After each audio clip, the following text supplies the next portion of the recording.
Chapter 287. Luonan sat on the stone steps. The loose-leaf notebook rested on his knees, positioned at a comfortable angle. Behind him, the classical auditorium only blocked half of the sunlight. The lukewarm sunlight and the chilly shadows laid side by side. He just so happened to be at the boundary of light and shadow. He faced the complex lighting environment with his eyes half squinted. His focus overlapped with the tip of his pen, and he moved his pen along the surface of the paper, revealing neat characters. The breathing metabolism of heaven and earth is the format of heaven and earth. The breathing metabolism of the human body is the format of the self. In order to make the tiny self format display its effect within the hazy heaven and earth format, not only must the power be great, but the power must also be small. I did it too crudely in the past. I did it too clumsily. He raised his head as he wrote to this point. His gaze cut across the stream of people outside the auditorium. The auditorium and the vicinity of the South Bank riverbank were undoubtedly the areas with the most student congregated during society activity time. They spanned many ages, high and low, big and small, beautiful and beautiful men and women. They came and went, forming a dynamic picture. If this were 10 days ago, Luo Nan's observations would have transformed into a sketch. He would have captured a few people with special characteristics to form the typical characteristics of this place and time. If this were 3 days ago, Luo Nan would have done his best to distinguish and memorize everyone within his line of sight. Their faces, their movements, their clothing, their relationships with each other, and so on. Right now, Luo Nan was sitting on the steps of the auditorium. He swept his eyes across and selected 10 people from the several hundred people below the steps. These 10 people were in different positions. There were men and women. They were of different ages and different societies. And in the next half-minute, these 10 people passed by Luo Nan's side in order to ascend the auditorium. Compared to the others, these 10 people were the closest to Luo Nan. There was practically no difference in the order they passed by. It was only until the last 2 people answered the phone that a situation where the order was reversed appeared. Not bad. 80%. Bystanders couldn't see it, but Luo Nan understood it clearly. Every time a person passed by 2 meters away, the muscles of his body would tense up and relax. His pores would open and close in response. This was how he was startled. He ensured that he would be able to jump up and react when each person approached him. His potential was hidden and not released, but it consumed quite a bit. A thin layer of sweat covered his body by the time the 10 people passed by. His breathing was a bit ragged. This was how much physical strength was consumed, and the loss of mental strength was even greater. His 80% accuracy rate was not achieved by luck, but by observing the gazes, postures, steps, positions, and distances of hundreds of people, from big to small, from the outside to the inside. This was precisely what Gym Master Xiao meant when he said, "With me as the master, look at yourself and look at others." He was not an inanimate object like a camera, but a living person. Every time he glanced at someone, he had to refer to himself. He had to clarify key information, determine priorities, foresee, prepare, and react accordingly. Therefore, the cultivation of the eye's orifice had never been focused on cultivating the eyes. Instead, the eye's orifice was the forerunner, and it was a systematic project that integrated heart strength, vitality, and the body into one. It was a wondrous cultivation that used a single point to move the whole body. Luo Nan spent nearly a week to comprehend it. Then he used another 3 days to consolidate it. On the 10th day, he could be considered to have crossed the threshold. Thinking back to the cultivation process, it was truly unbearable. This required Luo Nan to maintain a high level of acuity from beginning to end. He was not allowed to be distracted or absent-minded.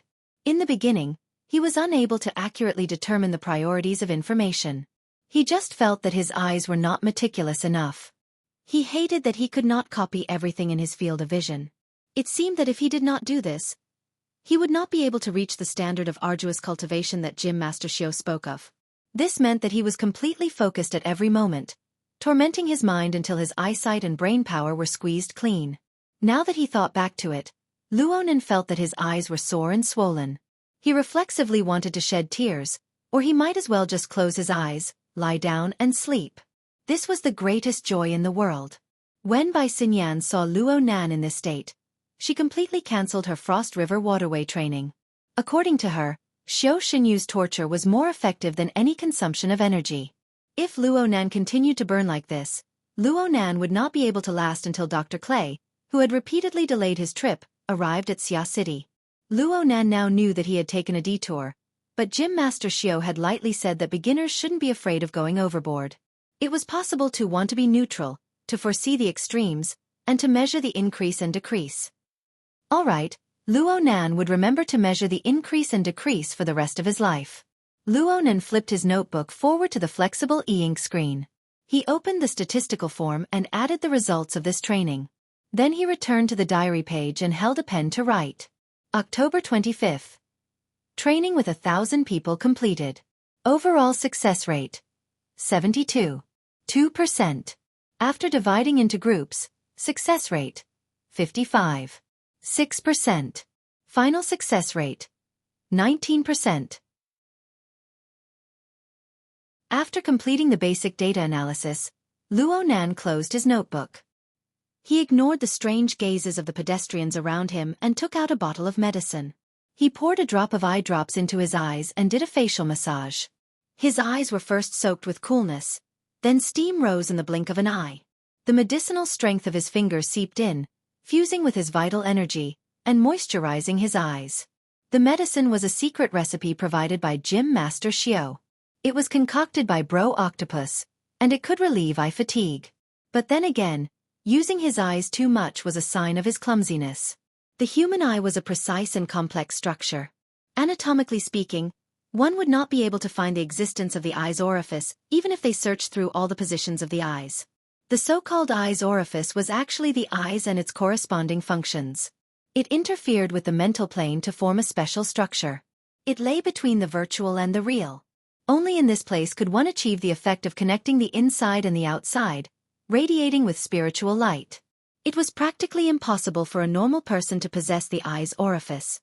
Only by possessing a certain level of cultivation could one realize the interference between the mental and the material plane. Only then would the eye's orifice be gradually constructed. It was the same as the shield of truth. The shield of truth that Luonan experienced was considered a temporary structure. But building the eye's orifice was tantamount to building a permanent facility. Luonan already had a slight feeling. His eyelids drooped down, but he could feel a heavy pressure acting on them. The pressure came from the format pyramid. It was his power on the mental plane. It was the influence it had on his body on the material plane. Other people cultivated by creating something out of nothing. Only Luonan wanted to steal a beam and replace a pillar. He shifted the power that was trapped in the "My Heart's a Prison" format to a controllable level. After these days of exploration, Luonan felt that calling it confinement was not completely correct. It should be said that his soul strength had entered a processing line. It had to complete the process and become a certain finished product before it could be taken off the line. This greatly limited the scope of its usage. It was fine to use chains to bind people, but it was hard to use it for embroidery. If Luonan really wanted to transport the raw materials, then he would need to break through the barrier of "My Heart's a Prison." First, he would have to consume the materials internally. It could be said that not even 1 out of 100 could be saved, and it had to be done on and off. There was no efficiency to speak of. It was precisely because of this that the results of the soul strength activation exercises in the simulator layer of the psychic wave network were so terrible. But now that he was cultivating in the eye's orifice, the intermittent supply was not unbearable. This kind of work of grinding with water had the material plane constantly bearing and echoing it. It could be said that dripping water wears away a stone. Even if only a single drop was transported out every day, it would leave a mark when it smashed down. It would be like this day in and day out. It would be like a depression that could store water. Like this, it would gradually expand. Plus, Luonan was not that miserable yet. The eye's orifice that Luonan had just built was like a pool that stored water. Soul strength trickled in. As long as Luonan took care of it carefully and prevented it from evaporating or leaking, it could become a pool, a lake, or a sea after a long time. At this point, Luonan did not need Gym Master Xiao to mention it again. Luonan naturally understood the principle of concealment. He used 70% of his soul strength every day and stored 30%. 70% was used to temper the eye's orifice and build the structure. The remaining 30% was stored within. When Luonan closed his eyes, it was like rolling beads spinning in his eye sockets. It seemed cold, but it wasn't cold. It seemed hot, But it wasn't hot. It was warm and cool. It was hard to describe the wondrous feeling. Later on, it seemed as if a ball of light had lit up in his skull. It was hazy at first, like a candle that was about to go out. But if Luo Nan worked hard every day and wiped it, he would make progress. There was another name for this. One heart lantern, a candle illuminating the 9 underworlds. Gym Master Xiao had said that when the heart lantern probed and illuminated the inner organs, Luo Nan would have achieved minor success in the eye's orifice. At this point, the eye's orifice had truly set up a platform. It had an outline. It was no longer a mirage or the ravings of a madman. Luo Nan didn't like to open his eyes because of this, especially when he was alone. He would droop his eyelids and feel the moist, warm, and cool feeling of the glimmering candlelight. It was truly a good feeling. He sat there, seemingly in peace yet not awake. His eyes could not see anyone, and he did not deliberately use his mental senses. Yet the pedestrians that passed by him all left behind faintly discernible traces on his body. When the heart lantern shone, the traces were revealed. Sometimes Luo Nan felt that he was like a spider. He used this marvelous method to weave an incorporeal web. The multitude of living beings, as long as they passed through, would give him a stir, and he would respond accordingly. In comparison, clairvoyance on the mental plane had a greater range and a deeper level, but it definitely did not have such a direct and pure reaction mechanism. Ha! Luo Nan's shoulders suddenly slumped, but he was a step too late. Shuelei pressed down on him from behind, and the feeling of a spider weaving a web instantly shattered. The bug was too big. Ha! Did you use mental senses? No. Luo Nan's reaction failed. He was a bit depressed, but he still narrowed his eyes and responded with a single word in a bad mood. Then you can see me coming from behind? The heart lantern of the eye's orifice illuminates oneself and others. It's only been a few days. Beginners need to smelt their thoughts, open their flesh and bones, and build their foundation in 100 days. I used 2 months back in the day. Even Shuelei was a bit envious when he saw Luo Nan's progress. I haven't succeeded yet, and I have a foundation. Hee, the gym master said it earlier. Even if your foundation is deep, you are mostly affected by external techniques. Your body is weak. It's easy to understand, but it's harder to achieve than a normal person. Today is the 25th. You can see signs within 10 days. You're a genius. It's not that exaggerated. I can still borrow a bit of strength. Luo Nan had a self-knowledge that was hard for bystanders to understand. Speaking of which, it was quite a coincidence. An electric chain suddenly cut through his mind at this very moment. It flashed and disappeared, but it stirred up his thoughts. The heart lantern flickered, losing its stability and harmony, and its radiance grew brighter and brighter. He furrowed his brows. It leaked again. The land of the lake overflowed a bit. His small pond couldn't contain it. Before he could finish his thoughts, someone shouted from below the stairs, "Nanster Leister, it's time!" There was no need to look to know that Xie Junping had come to pick them up. Luo Nan temporarily dispersed his mind. He stood up and walked down the stairs shoulder to shoulder with Shuelei. They entered the car.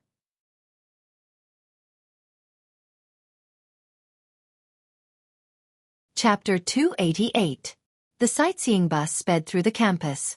Most of the students of Acumen College were still brainstorming for the club activities. They were trembling with fear for the 8 credits a year. The people on the bus were truly hateful. Unfortunately, no one on the bus had this awareness. In a certain sense, they were a group of people isolated from the real campus. Shuelei sat in the front seat and chatted with Xie Junping about the party. He was a bit curious and nervous after entering a completely unfamiliar circle. Xie Junping was laughing and joking with him. He spoke half-truths and half-lies, playing around with him. Luo Nan sat in the back. At first, he listened to Xie Junping and Shuelei chat, but then his mind sunk into the heart lantern of the eye's orifice. He clairvoyantly observed the flickering flames and the changes in the surrounding environment, not missing a hair. The heart lantern of the eye's orifice lit up, illuminating a region of his brain. The results of this cultivation were quite mysterious, but it wasn't the first guest in Luo Nan's brain. There was another object revolving around the heart lantern right now. The external neuron. This dynamo core was like a dragon that floated in his brain. It moved around the lantern, appearing and disappearing from time to time. When it got closer, the electricity overflowed, baring its fangs and brandishing its claws. It intersected with the flames of the heart lantern, swallowing and spitting. It seemed as if it could be swallowed at any time. It made one's heart tremble with fear. This sort of situation had existed not long after the heart lantern was lit.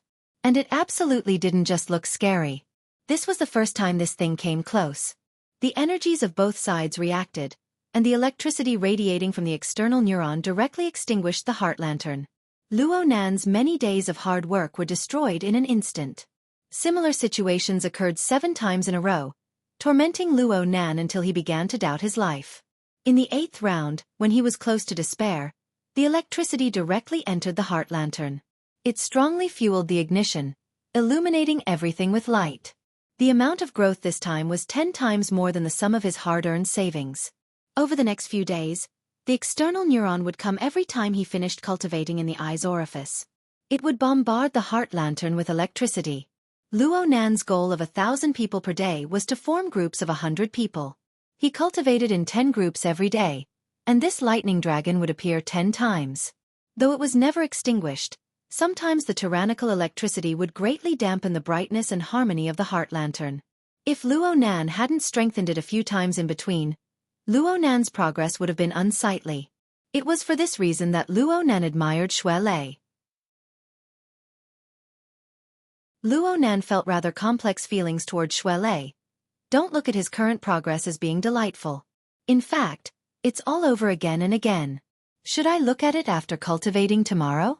Perhaps it would completely collapse. Luo Nan had been in the Daoguan for a few days. He had long since understood the heart lantern. The first few times the heart lamp was extinguished, it was fortunate that his cultivation was shallow and the backlash was not strong. It only took him 2 more days of effort. But now, if the heart lamp were to be extinguished once more, the damaged structure of his eyes and his mind and willpower would have to be restored.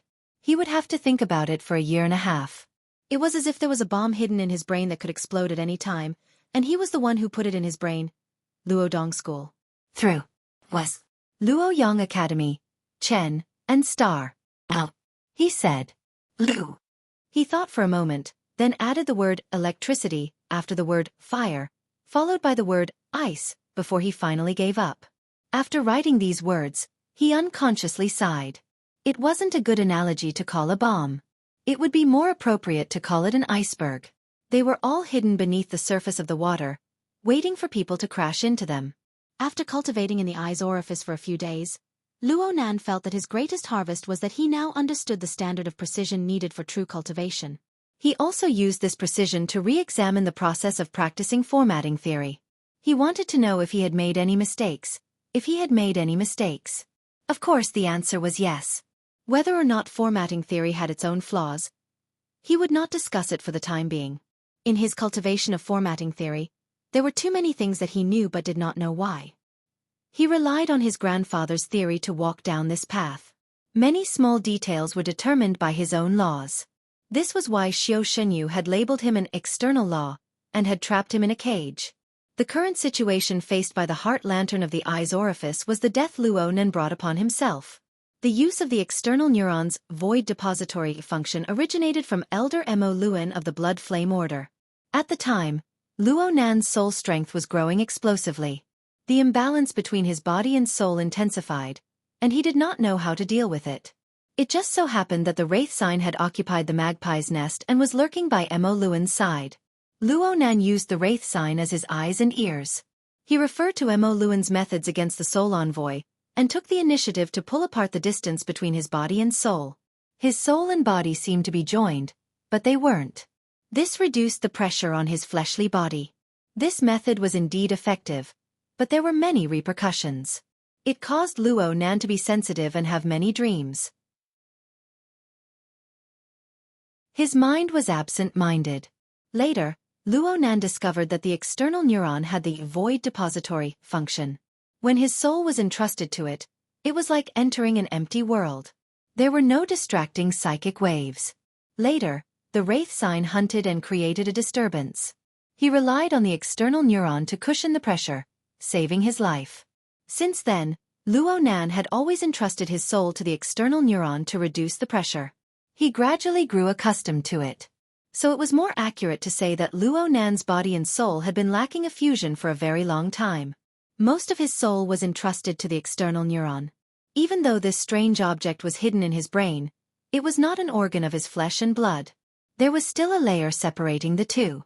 Xiao Shenyu said that the fleshly body was rejected by the external technique. When combined with reality, it was actually a barrier and conflict between the external neuron, which was the carrier of the soul, and the naturally existing fleshly body. This was the crux of the problem. At the very least, this was the case in the realm of understanding. This was where the matter came to a dead end. Luo Nan could control the external neuron, causing it to move to various parts of his brain. He could even drive it out. However, his frail fleshly body was far from being able to bear the heavy pressure of his soul body. He could not do without the void depository function. Moreover, in the end, he would need to transfer soul strength from the "My Heart's a Prison" format to refine it. The connection between the eye's orifice and it was inevitable. Especially after every refinement of the eye's orifice would become nimble and harmonious, linking his body and soul. It was like the positive and negative charges in a rain cloud attracting each other.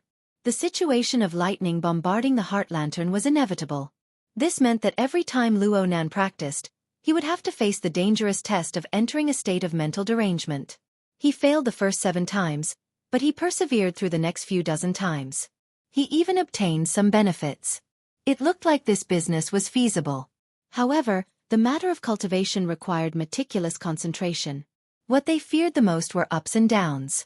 Even if this kind of benefit was multiplied by 10 times, it would not be able to withstand the destructive blow brought by a moment of crisis. The problem is fatal, and having no one to help is even more fatal. Luo Nan did not open his eyes. He just used his fingertips to streak across the pages of the notebook, flipping them back and forth. The external neuron was a core, a secret that could easily be stripped away. He would not tell anyone about its existence. This led him to rely on himself. He pondered over his plans bit by bit. It had been 6 days since the first time the heart lantern was lit. He had dealt with 60 strikes of lightning. In the beginning, Luo Nan could not think of anything else. He could only do his utmost to strengthen the structure of the eye's orifice. He would rather greatly slow down his progress in order to stabilize the foundation of the heart lantern. He even referred to the configuration of Fairchild's shield of truth. He borrowed the half-formed eye's orifice, the fusion of body and soul. He spent a great deal of effort to fine-tune the microscopic structure of the eyes. It was for no other purpose than to seek stability. Though this method was stupid, the results were decent. Especially after repeated experiences a few dozen times, it was like the forging method of tempered steel in ancient times. Luo Nan forged and hammered again and again, causing the structure of the eye's orifice to become tough and solid. The ignited heart lantern emitted a mellow and pure intent. Only in this way was he able to block 53 strikes of lightning in a row and remain undefeated. However, Luo Nan still had a deep worry in his heart. This worry grew heavier and heavier as he pondered deeper and deeper into the phenomenon of the heart lantern being electrocuted. "Nanster, what are you thinking about?" Xie Juanping's deliberately raised voice finally entered Luo Nan's ears. Luo Nan was a bit startled. He half opened his eyes and looked forward. "What's wrong?" Xue Lei's complaint rang out at the same time. "Don't disturb him. Maybe he's cultivating." Xie Juanping laughed. "The car is swaying back and forth. What kind of cultivation is he cultivating? Aren't you afraid of running amok?" Luo Nan was left speechless after being stabbed in the face. Xie Juanping didn't look at the road. He turned his head and laughed. People train in martial arts. The more they train, the more spirited they become. For example, Leicester. But look at you. You've been drooping your eyes these past few days. It's like you haven't woken up yet. If you train like this, which pretty girl would pay attention to you? Luo Nan leaned back, doing his best to relax his body. His eyes remained squinted. "Yesterday you said that you were going to meet some friends. It would be more convenient to deal with a matter of gear." Of course I said that." Xie Juanping put on an innocent face. "But didn't I tell you? Vice President Tang Yi of the Mystic Arts Research Society has the highest chance of ascending. Her nickname is Blood Peony. She's a standard beauty complex. You can't even get close to her unless you're a handsome guy over 80 points. Even if you do get close, most of them will be trampled into the dirt. Right now you're relying on your Shota face. You're barely able to muddle along with being delicate and cute. If you don't pull yourself together, your future will be unpredictable. Luonan let out a long sigh. He simply closed his eyes completely. He was too lazy to say anything more. But at this time, the heart lantern burned in his brain. The flames burned brightly, but it lost its harmony. Clearly, the 60th electric shock had stuffed the heart lantern too full. Restoring the heart lantern to the eye's orifice would certainly form pressure on the incomplete structure. This was a situation that needed to be dealt with first. Luonan was used to this. He didn't open his eyes. His fingertips fumbled with the notebook, flipping it to the back. He found a flat piece of soft paper sandwiched between the pages. The paper was thin and a bit rough, but it was valuable. This was a paper talisman that Mr. Gao had personally made. It was quite extravagant for Luonan to use it for practice. He stroked the paper in his hand, recalling the techniques that paper cut had taught him. His fingertips moved, and he folded the paper talisman in a simple manner. He held it in his palm. His eyes could not see, but the heart lantern was focused. In his brain, the flames suddenly flared and then extinguished. In this instant, Luonan's hand that held the paper talisman felt as if it had been burned by an incorporeal flame. A burning pain pierced through him. His 5 fingers instinctively opened, and it seemed as if some ash impurities were leaking out from between his fingers. Then there was a very real feeling of impact. Luonan's 5 fingers closed once more. Only then did he open his eyes to look. There was no paper talisman at this time. All he saw was a paperman with all 4 limbs. It had a muddle-looking face, and it was about the size of a palm. It had collided with the inner edge of Luonan's thumb, and then it went limp. The open car frame sent a cool breeze over, and the paperman's hands and feet shook. There was no other reaction besides this.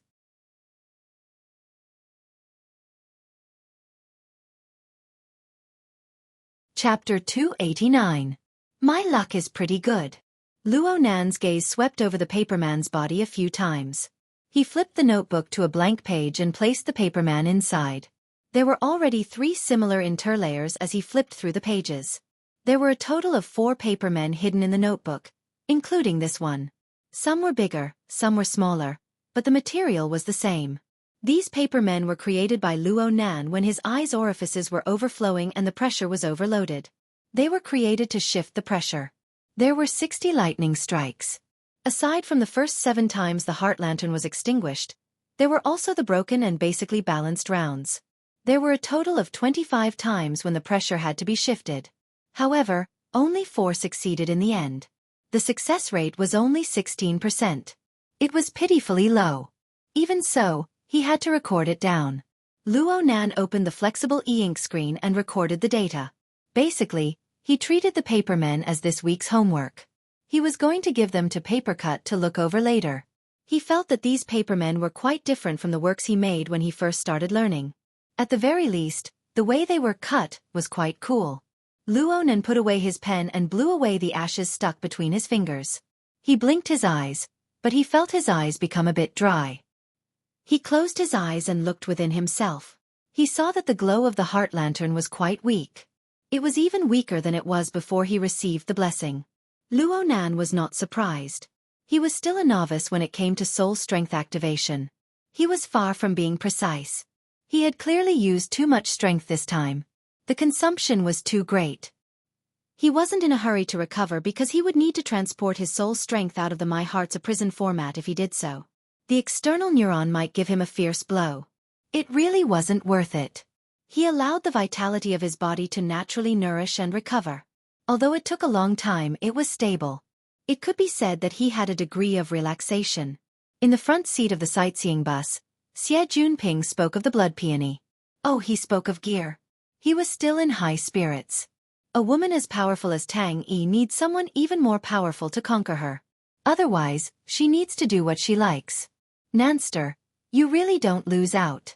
You can tell that she's a great beauty just by looking at her nickname. Today is the 25th.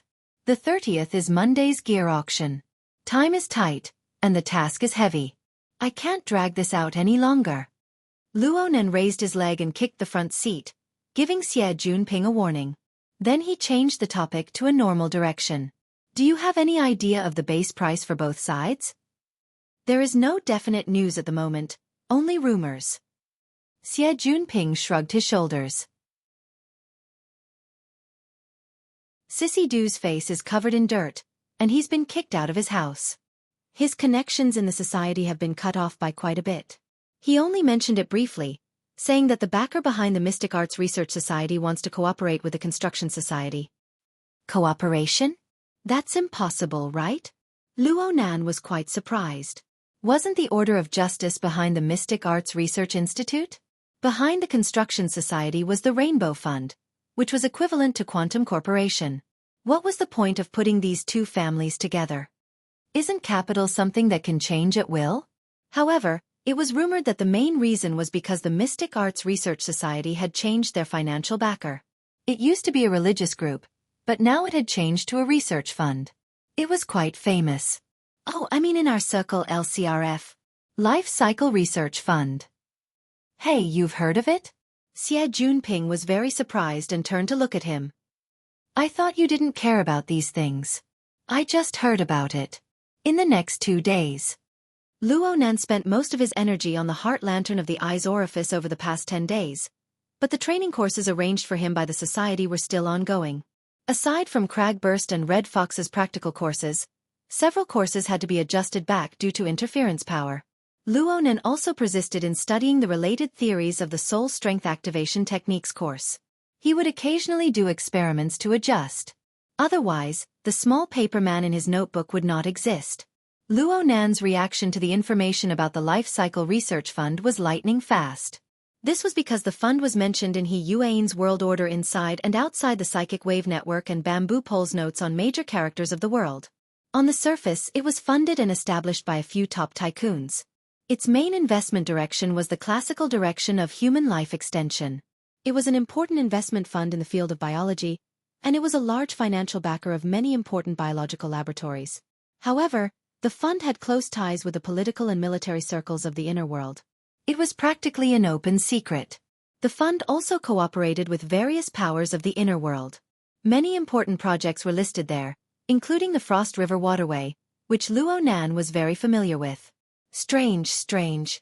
Luonan raised his head and leaned against the back of his chair. He stared blankly at the sky. The Life Fund, Quantum Corporation, and the previous order are all interested in gear. Why? He asked himself this question, not expecting to receive an answer. He never expected that Xie Junping would immediately follow up.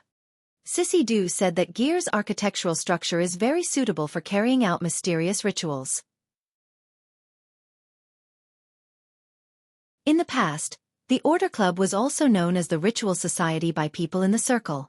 Acumen College's fraternity and sorority societies have held initiation ceremonies here several times. They even had drugged parties and the like. It's said that the effects here are much stronger than outside. Xie Junping had been speaking casually, but he turned his head and saw Luonan frown. He hurriedly stopped talking. But after a long while he couldn't help but say, "It's me. I also think it's a bit interesting. It's especially comfortable over there. My brain works fast, and my eyes and ears are sharp. Also, sometimes I can see things even without opening my eyes. Transparent. Nanster, tell me. Am I going to rush towards superpowers?" Luonan was speechless. He didn't know how to respond. Xie Junping's interest was piqued. "I didn't realize it before, but I've been interacting with Sissy Du these past few days. He's really an interesting fellow. His stomach is filled with goods, and the fields he's come into contact with are very diverse and very interesting. All right, are you two free on Sunday?" Sissy Du said that there's some Starry Sky Club that holds a mystic art salon every Sunday. There are many people with abilities inside. It's very interesting. How about we go take a look? I don't understand anything about the mystic arts. Shuelei responded awkwardly. His horizons had been greatly broadened during this time. His understanding of the inner world grew deeper and deeper. He was already pondering about joining the Wilderness Explorers Society. How could he possibly go to that completely unreliable so-called mystic art salon? Nanster? I've already contacted them on Sunday. I'm going to send them over for repair. Luonan also declined the invitation. And this was the truth. He really was going to the repair center. Xie Junping was a bit disappointed. Then forget it. I wanted you guys to help me take a look. Cough, I was just saying. Shuelei turned to look at Luonan. His eyes probably said, "This bro doesn't know anything?" Luonan shook his head slightly.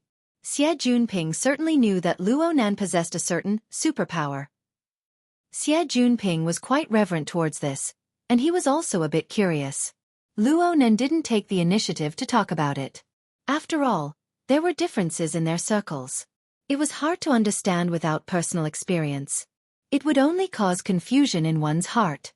But thinking deeper, Xie Junping had a place in the format pyramid. Xie Junping was a believer, even if he was a level 1 apprentice, and the strict rules of the format pyramid could still affect him. Luonan thought about his own hardships and felt that he really needed to carefully examine Xie Junping when he had the time. This was to prevent this friend of his from receiving any negative impacts. Now wasn't the best time to discuss this sort of thing. Luonan's thoughts spun and he thought of something else.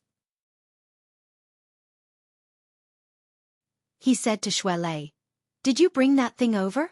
The topic changed too quickly. Shuelei didn't react for a time. What? The mechanical device inside the Tai Chi ball. It needs to be repaired. Luonan was speechless towards Shuelei. I told you 2 days ago. Bamboo Pole introduced me to a very powerful mechanic. Ah, I brought it over. I brought it over. Shuelei patted his head and reached his hand into his pocket. He felt empty, and this big guy could only laugh awkwardly. I stuffed it into the locker this morning. I forgot to take it out. Should I go get it now? Forget it. You can give it to me tomorrow morning. Though Xie Junping didn't understand what the two were talking about, he looked all around and said, "Is the main locker room in the South 2 district? We're in the South 1 district. It's not that far. There's no harm in going over. Let's change hands early so that we don't forget tomorrow. Your memory has been like that for the past few days." That's fine. Luonan and Shuelei both agreed. But after a brief pause, Luonan found Xie Junping's words strange. What's wrong with my memory? Xie Junping made a U-turn as he chuckled. I told you a long time ago that Jim Archbishop Xiu's disciple has amazing abilities. Bring me to pay my respects and learn some kung fu. Neither of you remember. The two, who had been rebuked, glanced at each other. They were both a bit embarrassed. Actually, it wasn't that their memories were bad. It was just that after Shuelei mentioned it, Xiu Xinyu had rejected him with a single word. There was no room for discussion. Xiu Xinyu's straightforward attitude made Luonan feel a bit overwhelmed by the favor. That's right. This was the feeling. Why did Gym Master Xiu agree to teach him kung fu so easily back then? The sightseeing bus stopped outside the main locker room amidst the stuttering responses of the two ability users. Shuelei hurriedly got off the bus to retrieve the item. Luonan and Xie Junping chatted here and there, but the topic of gear never strayed away. Halfway there, Luonan subconsciously turned on his flexible e-ink screen. He used his status as a member of the society to pull out the architectural blueprints and other information from the internet. He looked at the intertwining gears of different sizes. It was both creative and had a strict and unique aesthetic. In the end, Luonan cared quite a bit. If it was just the Rainbow Fund, Luonan could more or less understand. After all, Yan Yongbua was the leader. Yan Yongbua certainly wanted to seize back the laboratory and clear the name of his deceitful father. However, whether it was the Life Cycle Research Fund or the Order of Justice, they all more or less paid attention to gear. Was it just because of the mysterious ritual? Looking back, what was his mother's goal in designing and building gear? Was it just like the information said? Was it her graduation work, a pure architectural art? Was it that simple? Luonan looked at the image of a refreshing woman on the information file, and his mind was in a trance. He stared blankly, until Xie Junping snapped his fingers in a flirtatious manner and called out, "Beauty, a chance encounter is better than a chance encounter. Want to hitch a ride?" Luonan raised his head and saw a figure walk out from the main locker room. It wasn't Xue Lei. It was just as Xie Junping said. It was a beauty above average.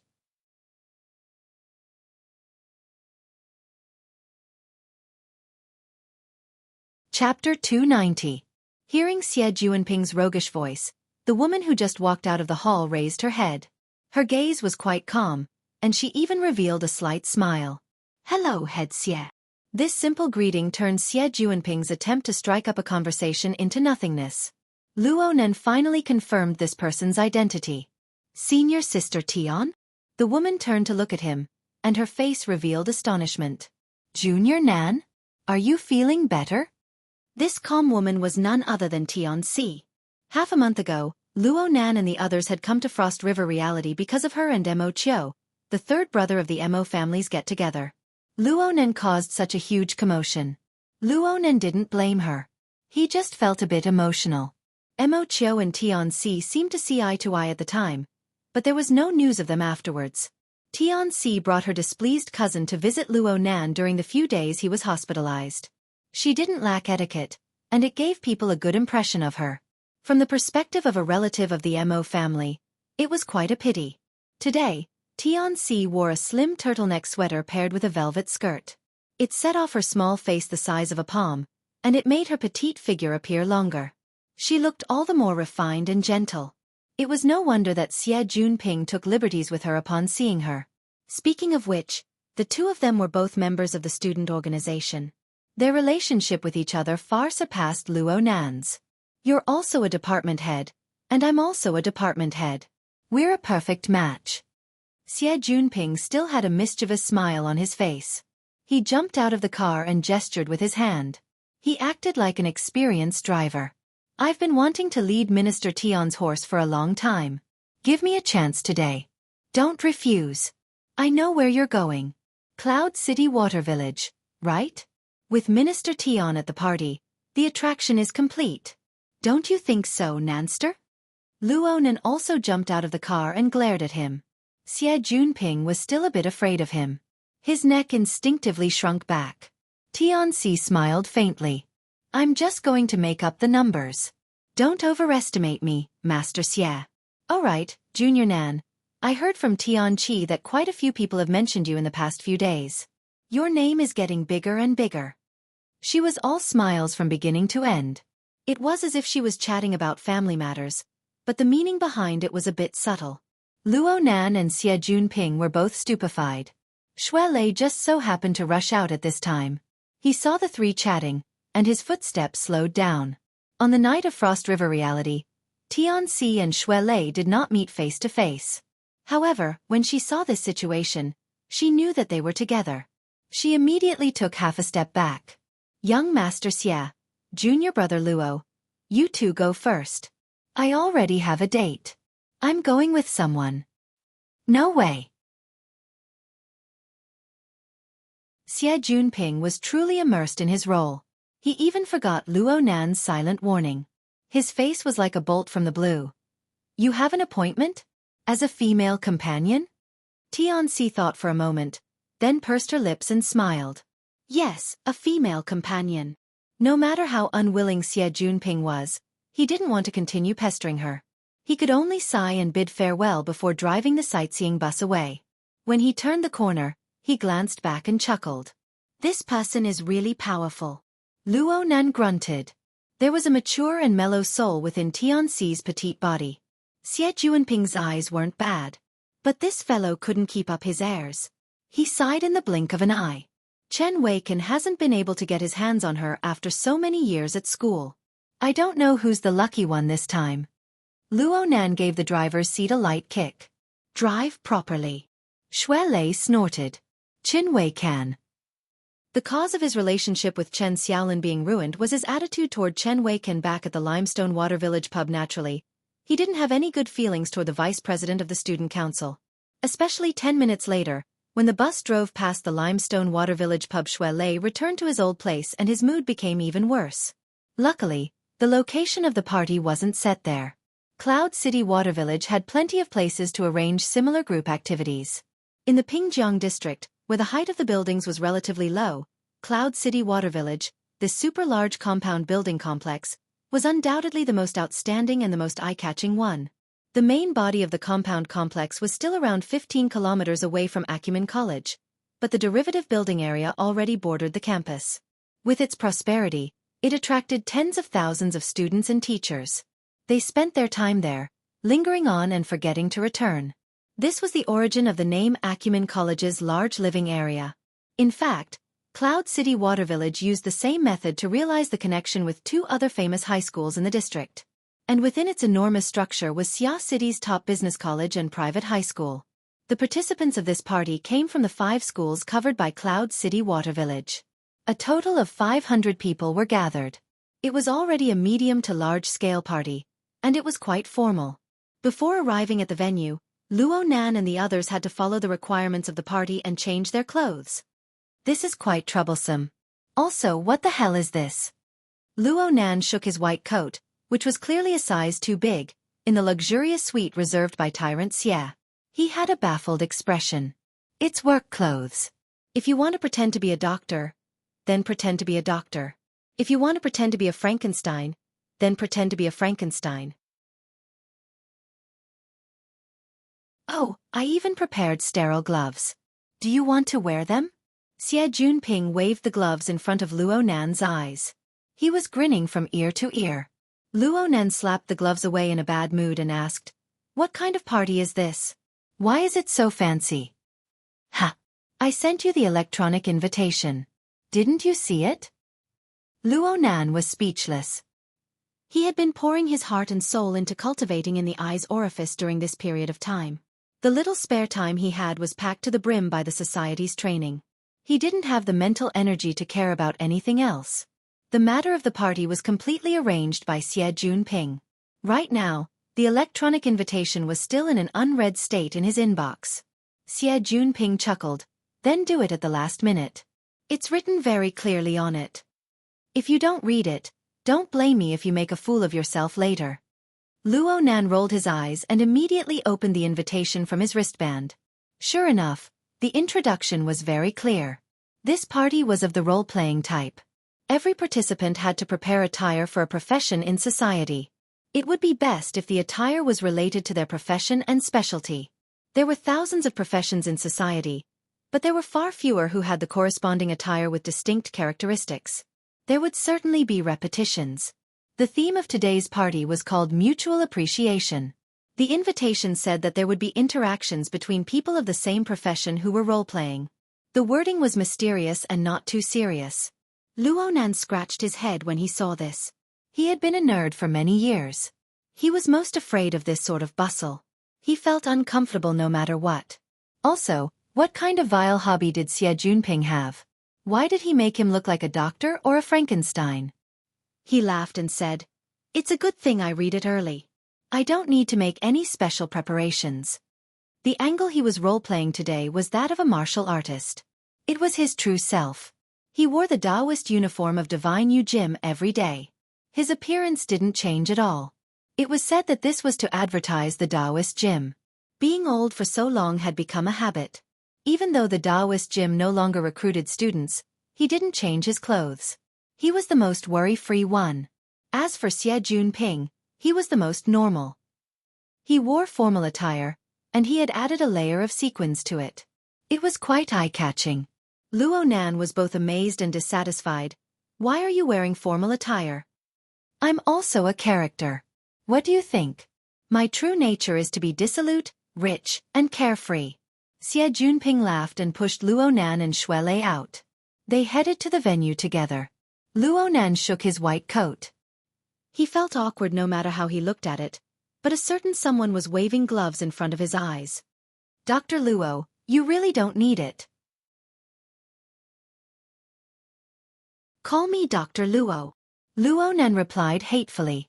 Then he snatched the gloves from Xie Junping and stuffed them into his pocket. He couldn't help but laugh to himself. It had been a long time since he had felt this relaxed.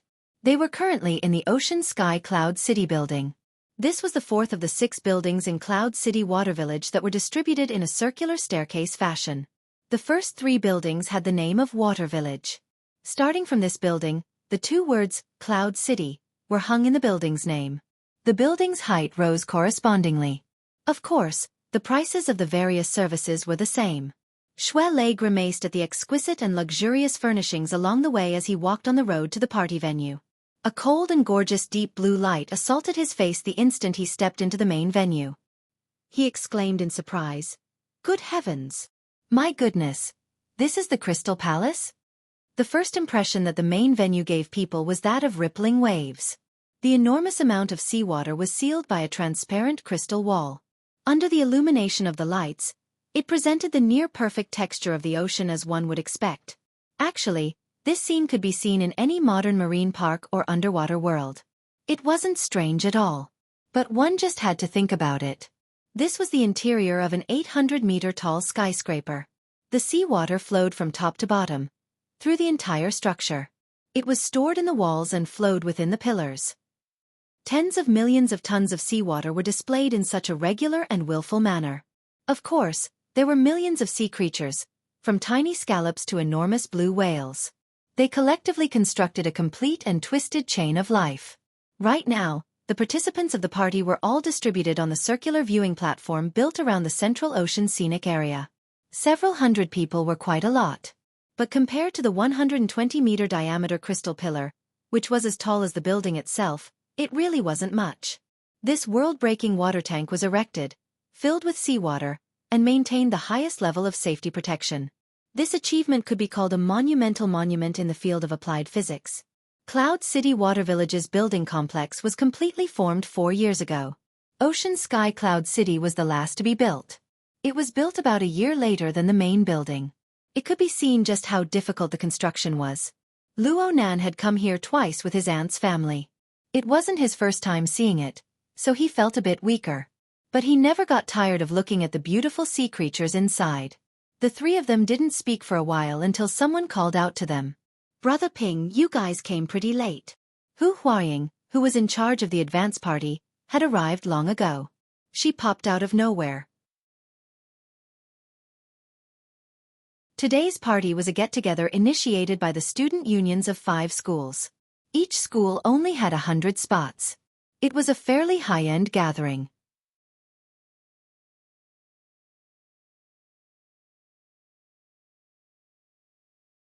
Chapter 291.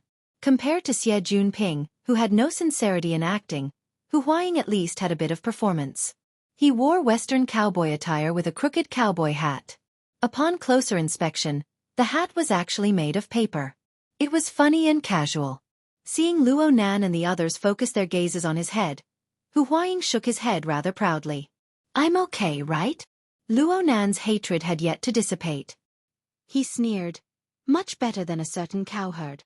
It was easy to tell who the cowherd was just by looking at their outfits.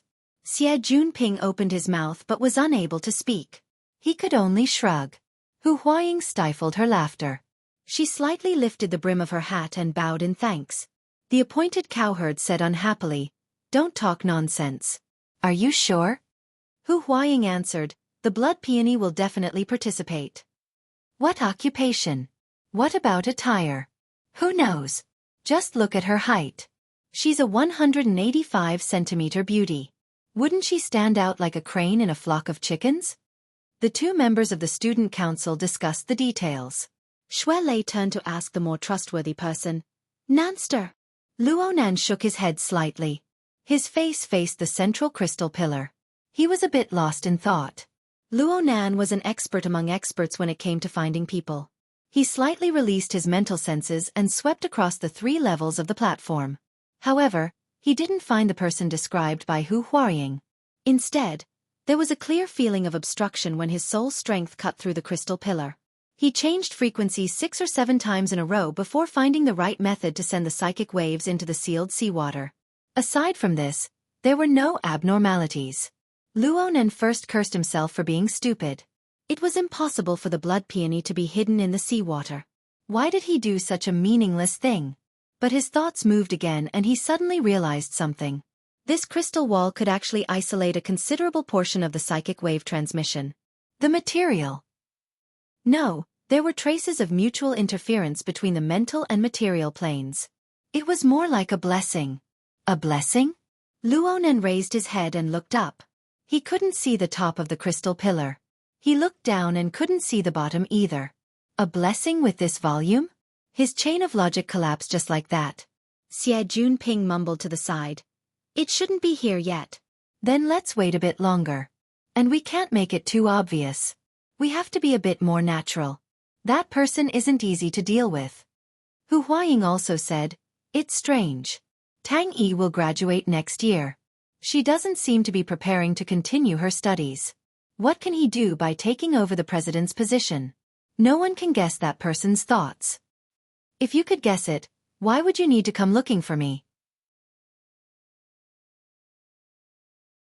Tidying up his sequined suit, Xie Junping sighed. If we can't find him, then let's not look for him. It might not be reasonable to deal with him directly. Let's use a roundabout way to save the country. Let's go find the master first and use him as a middleman. Xuelei didn't understand. What's the host of the 5 schools fellowship? Somebody has to provide the space. In Ocean Sky Cloud City, the Yao family is a major shareholder. Their family's 4th young master, Xiaofan, is in Cloud City's business school. Today, he booked the entire 3rd level of the platform. Xie Junping explained a few words, then grinned and said, the Yao family used to be on the road, and they also traveled by sea. Their hands are quite unscrupulous, but Yao Feng is a good person. What's even better is that his family seems to be related to Tang Yi. You have a stake in it, right? Hu Huaying corrected. Humph. There's even a rumor that he's a mistress of his grandfather. Anyway, he has a bit of a friendship with him. Xie Junping's voice lowered a bit. It was more or less taboo. He immediately shifted his gaze to a different angle. I say that the key lies with Leicester this time. Xuelei blinked his eyes and pointed at his own nose. Me. That's you. Xie Junping reached out and wrapped his arm around Xuelei's thick shoulders. He gave Xuelei face to face and said, Yao Feng is a very fanatical fighter. Of course he has high standards but low ability. But when we talk about some professional stuff, the results will certainly be quite good. Hu Huaying added, Tang Yi is a fighter herself. Many people say this. Xie Junping made the decision. So today, we'll start with martial arts. Leicester, we're relying on you. This is fine. How about we stop talking about it? Xuelei was far more cheerful than Luonan, but the 2 brothers were more or less the same when it came to dealing with people. Xuelei thought of the burden on his shoulders and felt a bit apprehensive for a time. Xie Junping never expected that this big and tall brother would actually want to run away at the last minute. He was exasperated at Xuelei's failure to meet his expectations. What the hell are you nervous about? This is a social party. It's actually very simple on the student level. It's nothing more than finding an excuse to relax. The venue, the drinks, the beauties, the handsome men, and the unspeakable things. Are you afraid that Tang Yi will take a fancy to you? So what if she takes a fancy to you? Don't tell me you're training in the Virgin Arts? You're the one who's training in the Virgin Arts. Xuelei's voice rose by a notch, but then he felt weak. You guys are all playing this crazy? Everyone has their own choices. Only by participating in these kinds of activities can you find your position. You know who you can cooperate with in the future. You know who you can use. You know who you can sell. You know who you need to hide far away. Xie Junping was deep in thought. He looked at Xuelei's expression and spat out a mouthful of spittle. You really believe that? A bunch of students. Students. Who doesn't play a little bit first? If you don't like it, then you fight. If you do like it, then you fight. If you do like it, then you make friends. Everything is easy to talk about. Besides, we're just preparing for a rainy day. We don't need to look at Tang Yi's mood. We're just giving her face. Let's go. Xie Junping dragged Xuelei along as the group walked in circles around the viewing platform. After a few turns, they arrived at a semi-open bar in the corner. There was a circle of sofas here. There were no lights. Only a faint blue glow spilled out from the world's #1 cylindrical water tank. 7 people sat on the sofa. 4 men and 3 women. I found the main character. Xie Junping spoke in a low voice. Then he strode forward to the outside of the circular sofa. He slapped the back of the sofa, scaring the person closest to him. When he turned his head to look, he laughed and cursed. This was how they got into a conversation. Luo Nan naturally used his mental senses to distinguish them due to the dusky lighting, and the fact that he was cultivating in the eye's orifice. Soon, he felt that aside from Yao Feng, who was talking to Xie Junping, the 3 men in the group of 6 were quite eye-catching. 2 of them were relatively young. They were around 20 years old. There was another person who was a bit older. He was around 30 years old. This age was already beyond the norm for this party. Xie Junping began to introduce them. Oh, they're all best buddies who came together to play. Shui Lei, a young martial artist. He's first-rate. You know Frost River Reality, right? That place on Fudong Main Street. Leister was one of the last people to withdraw. Luo Nan, one of the last people to withdraw. He's an extremely outstanding psychologist. He's also my savior. Luo Nan listened with complex emotions. It was rare for Xie Junping to think of these words to brag to the 2 of them. But what the hell was a psychologist? On the other side, Yao Feng was muttering to himself. Why did Xie Junping, who always brought a sexy female companion, suddenly change? But his attitude was still very cordial. He took the initiative to stick his wristbands together and exchange contact information. In the end, Yao Feng turned his head to introduce Luo Nan to the people on this side. It was at this time that someone spoke. Frost River Reality? That's interesting. My sister is stingy. No one can give me a proper explanation for that mess. Why don't you guys give me a proper explanation? The person who spoke was one of the 3 men Luo Nan had paid attention to. He sat in the innermost position and wore a military uniform. It was true that being a soldier was a profession, but it was unavoidable that an ordinary person would be suspected of breaking the law if they wore it. This person didn't sit properly.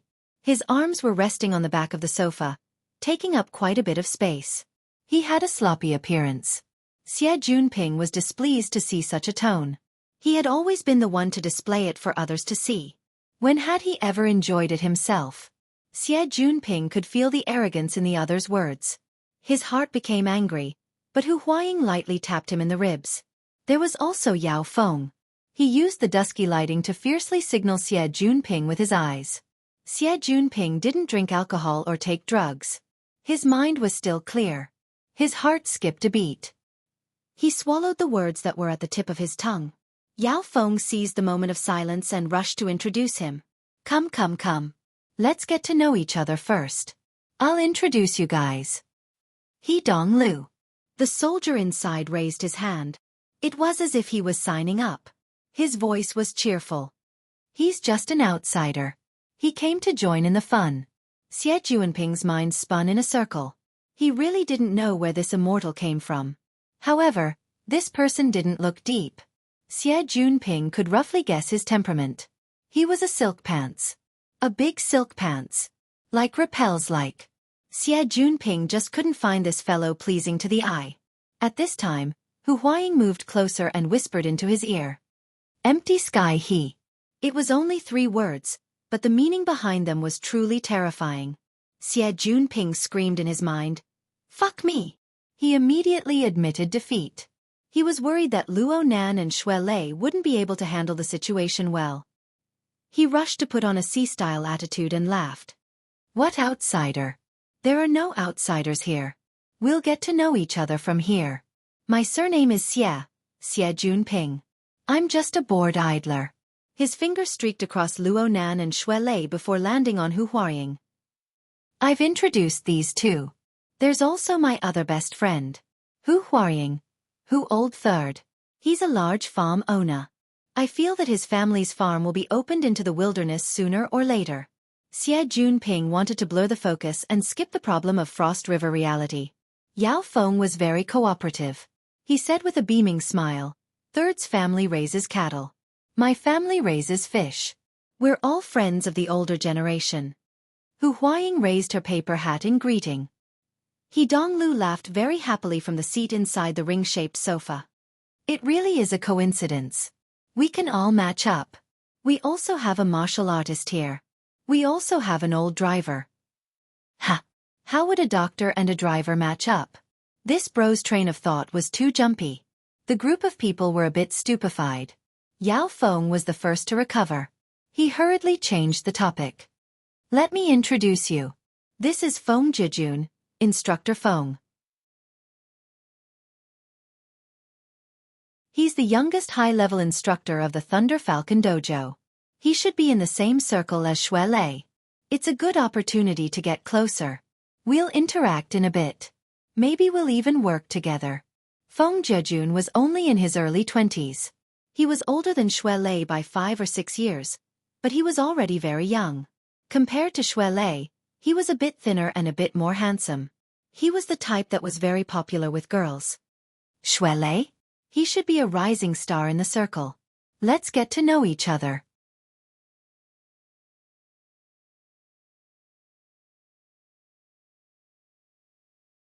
Chapter 292. Feng Jejun's eyelids drooped slightly, but the smile on his face became much clearer. Coach Xue. Xue Lei said modestly, not at all. I'm at most an assistant instructor in the dojo. I haven't finished my apprenticeship yet. Is that so? Which dojo is it? Xue Lei wouldn't let go of any opportunity to make the dojo famous. He immediately enunciated clearly, Riverwu District, Divine Yu Dojo. The dojo master's family is surnamed Xiao? Feng Jejun grinned, revealing a mouthful of white teeth. I've heard a lot about you. Xue Lei was startled and then delighted. Coach Feng, you know our dojo master? Of course I know him. He's a divine fish after all. He's famous. The word fish was especially long. No matter how straightforward Xue Lei was, he still felt something was wrong. He looked again at Feng Jejun, who was smiling and extending his hand. We should also get to know each other. In the martial arts circle, shaking hands wasn't a good thing. Want to shake hands? Xue Lei hesitated slightly, but seeing the other party's resolute attitude, he curled his lips and also extended his hand. The two shook hands. He then heard Feng Jejun continue, I've heard of Dojo Master Xiao's great name for a long time. After all, it's rare to see someone who can open a fish dojo in Boshan Building for 10 years. It's said that he'll be moving soon. Feng Jejun wanted to display his relaxed attitude and speak fluently, but at the last moment, he suddenly choked. Xue Lei raised his thick eyebrows. A teeth-numbing screeching sound came from where the two shook hands. Then there was a light explosion, like a slightly deflated balloon being burst. At this moment, Feng Jejun's palm was like a spirit snake. He withdrew from Xue Lei's 5 fingers, but his body unconsciously leaned back, stiffening for a moment before straightening again. He lowered his head to look at his own palm. His expression darkened, and the corner of his mouth twitched before recovering his smile. Your strength is polished quite well. Enemies meet on a narrow road? He Donglu sat up a bit and withdrew his arm from the back of the sofa. His palms banged against his abdomen, and he even rubbed them a couple of times. He had the attitude of watching a good show. What you said wasn't wrong, but was it really good to say it directly? Even Xie Junping had to concede defeat to He Donglu's silk pants ability. He thought to himself, if I don't drink and take pills, I'm afraid I won't be able to beat him. Yao Feng felt that he had suffered an unexpected disaster, but he couldn't vent his anger. He could only rack his brains to persuade him. It's common sense to spar in martial arts, but if you come too early, the later programs will be boring. Young Master He? You're right. He Donglu readily accepted advice. He appeared to be quite easy to talk to, but once he opened his mouth, it was somewhat like his words were made of gold and jade. Feng Jejun frowned slightly and finally took a step back. However, Xue Lei wouldn't let him off so easily. He glared angrily at Feng Jejun. Seeing this, Feng Jejun's eyes darkened. Upon seeing the situation, He Donglu laughed. Don't be anxious. Didn't you hear that there will be another program later? When the time comes, I'll give you a share. Sigh, I've been waiting for so long. Old Yao, where's your family's greatest treasure? Yao Feng looked down at his wristband and forced a smile. We're almost there. He gave Xie Junping a meaningful glance as he spoke. Xie Junping understood tacitly and suppressed the unhappiness in his heart. He chuckled. Young Master He, go ahead and play. We'll walk around a bit more. He Donglu pointed at him with his hand. Don't forget about the program. Program my ass. Xie Junping cursed in his mind. If he were to talk with Yao Feng for a while longer in this situation, Yao Feng would probably cry. He definitely wouldn't be in the mood to help them hook up with Tang Yi. From this, it could be seen that their primary goal in participating in this party was most likely to fail. He and Hu Huaying dragged Luo Nan and Xue Lei away. Xue Lei hadn't said a single word ever since he grabbed Xie Junping's hand. His expression was solemn, and his anger had yet to dissipate. He was pulled a few steps away by Hu Huaying, and then he turned his head to look back. Feng Zhejun didn't respond. It looked like he was on the phone. Luo Nan watched the entire exchange from beginning to end. He completely became a spectator. Whether it was smart or clumsy, the way these second generations dealt with each other was not his domain of expertise. He had no interest whatsoever. Only Feng Zhejun's matter was baffling. It even involved Xiao Shenyu and his Daoguan. Luo Nan had no choice but to worry. His thoughts stirred slightly, and Feng Zhejun's words from a dozen meters away, including the general response from the other side, were all captured by his mental senses and transmitted back to him. Xue Lei's expression was still quite ugly. He found it hard to calm his anger. This Feng fellow is really baffling. Did our Daoguan provoke him? Is Boss Han manner a hindrance to him? Luo Nan responded casually as he monitored the situation over there. It's hard to say. Ha! You're saying? Xue Lei wasn't stupid. Once he confirmed the key elements, he followed the vines to the melon. He soon pulled out a chain of clues. The meaning behind this Feng fellow's words is that he's jealous that our Daoguan is at Boss Han building? The Thunder Falcon Dojo is a big business. It wouldn't go so far as to. Could it be that he lost a bet back then and wants to get back at us? That's about it. Luo Nan remembered Xue Lei mentioning something. Back when Xiao Shenyu settled down in Xia City, he made a bet with someone and won the right to use the Daoguan's grounds for 10 years. Feng Zhejun had mentioned words like 10 years and moving away when he was talking to Xue Lei. Luo Nan compared this to the information revealed in the conversation, and the situation became clearer. Xue Lei spat. The Daoguan is about to move away before coming. What were you doing 10 years ago? This won't do. Nanster, I'm going to make a call. Contact the gym master? Yes. The gym master never mentions these things, but he's about to provoke us. We can't muddle through it. Luo Nan stared at him. Be patient when you ask. Tell me later. Xue Lei nodded. He found a secluded place and contacted the Daoguan. Since Xiao Shenyu usually didn't carry electronic devices, the call was a bit more troublesome. Luo Nan looked at Xue Lei's actions and subconsciously shook his head. I might not be able to get the answer. I need to go through other channels. From Luo Nan's understanding of Gym Master Xiao was truly a man of few words. As long as Gym Master Xiao didn't want to talk, no matter how Xue Lei pestered him, Gym Master Xiao wouldn't get any answers. Luo Nan wanted to find more channels to gather information in order to prevent the Gym Master from being stubborn. His best choice in Xia City was undoubtedly the Explorers Society. The society was able to absorb a powerful martial artist like Mr. Giant Arm presumably. The society should have a good understanding of the matters of the circle. Luo Nan pressed his earlobe out of habit. He had just logged onto the psychic wave network, but he was unable to find anyone. A small portion of the deep blue light in the environment was suddenly blocked by shadows. The remaining light shook violently. Some sort of oppressive factor caused the nearby people to instinctively turn their heads. Their gazes turned in the direction of the central crystal pillar. An enormous and flat ferocious monster with a diameter of over 15 meters could be seen near the inner wall of the crystal pillar. It was like an aircraft gliding at high speed. In the blink of an eye, it crossed dozens of meters of water. It rushed to the edge of the crystal pillar and fiercely collided with it. Its momentum was astonishing. The collision momentum of such an enormous monster was enough to shake one's soul, even though they were separated by the crystal wall. Some of the partygoers had been sticking close to the crystal pillar to enjoy the beautiful scenery of the seabed. Who would have thought that the scene would suddenly change? They instinctively cried out in fear and retreated in panic. There were even some unlucky souls who tripped and fell on their butts, making a fool of themselves. The monster, which looked more like a bat than a fish, suddenly rose up when it saw that it was about to collide head-on. Its deathly pale belly practically stuck to the inner wall of the crystal pillar as it climbed up at high speed. It displayed its astonishing wingspan in the most direct way possible, as well as the rows of malevolent mouthparts on both sides of its belly. Oh, and of course, one couldn't forget its slender tail that was 10 meters long. The tail was densely covered in blue and black scales. It was like an ironclad whip, and fine sparks of electricity even leaped and flowed on it. Its enormous body, powerful mobility, strange body composition.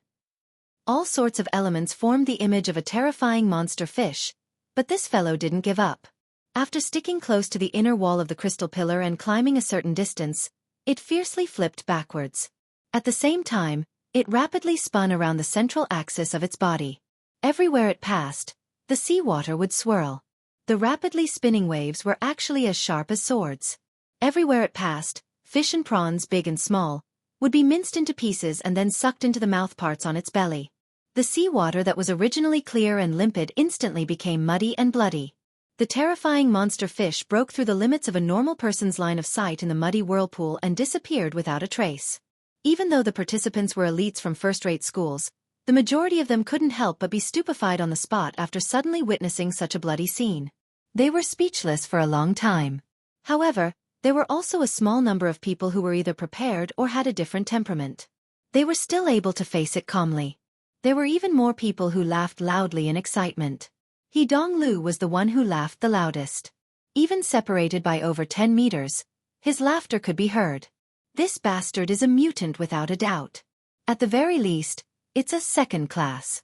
It's rare that its wild nature hasn't been eliminated, yet you guys were still able to capture it. Such a malevolent and terrifying monster fish had already far exceeded the limits of what a normal biological system could contain.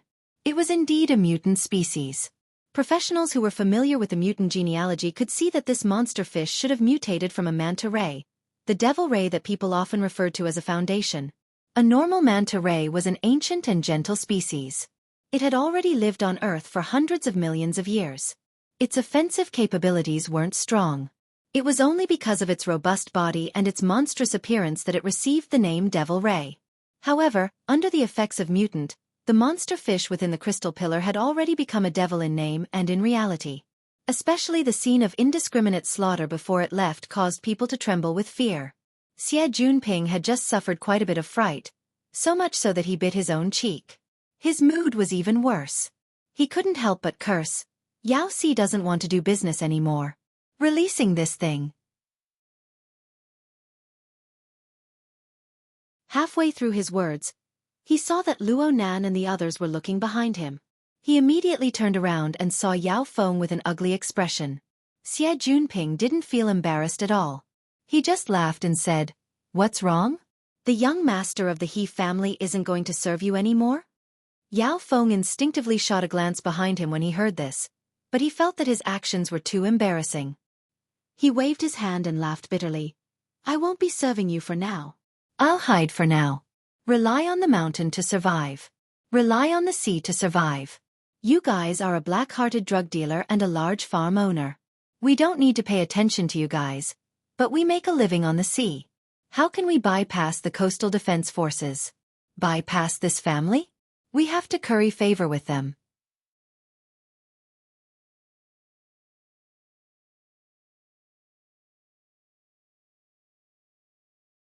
Chapter 293. Oh, which one? Luo Nan's mind turned, but he saw a number he had never seen before. He was inevitably surprised. Just as he was about to answer the call, he suddenly felt that something was wrong. He switched to the settings interface, and sure enough, he had already set the restricted communication mode. In this mode, other than the people he had added to his contact list, no one else could communicate with him. They could only leave messages. The reason for this was He Yuan's suggestion. It was said that it could minimize distractions and focus on cultivation. So the question was, how did this number get in? Luo Nan was also curious as to who was talking to him. He was just about to connect when the other party's communication request was cut off. He waited for a while, but there was no follow-up. When he called back, the system showed, "Contact is limited, please leave a message." "All right, What's with this kind of low-level malfunction? It had been more than 10 days, and the debugging of the psychic wave network still hadn't ended? Luo Nan shook his head and cast this matter aside for now. He shifted the focus of his attention back to Divine Yu Jim. Obviously, Luo Nan needed to find people in the circle to understand the grudges and grievances of the martial artist circle in Xia City. But Luo Nan filtered through the people he knew in the society, and he only remembered Giant Arm. It was still a situation where he knew the other party, but the other party might not know him. Then he could only find someone close to him. Crag Burst seemed to be the most suitable.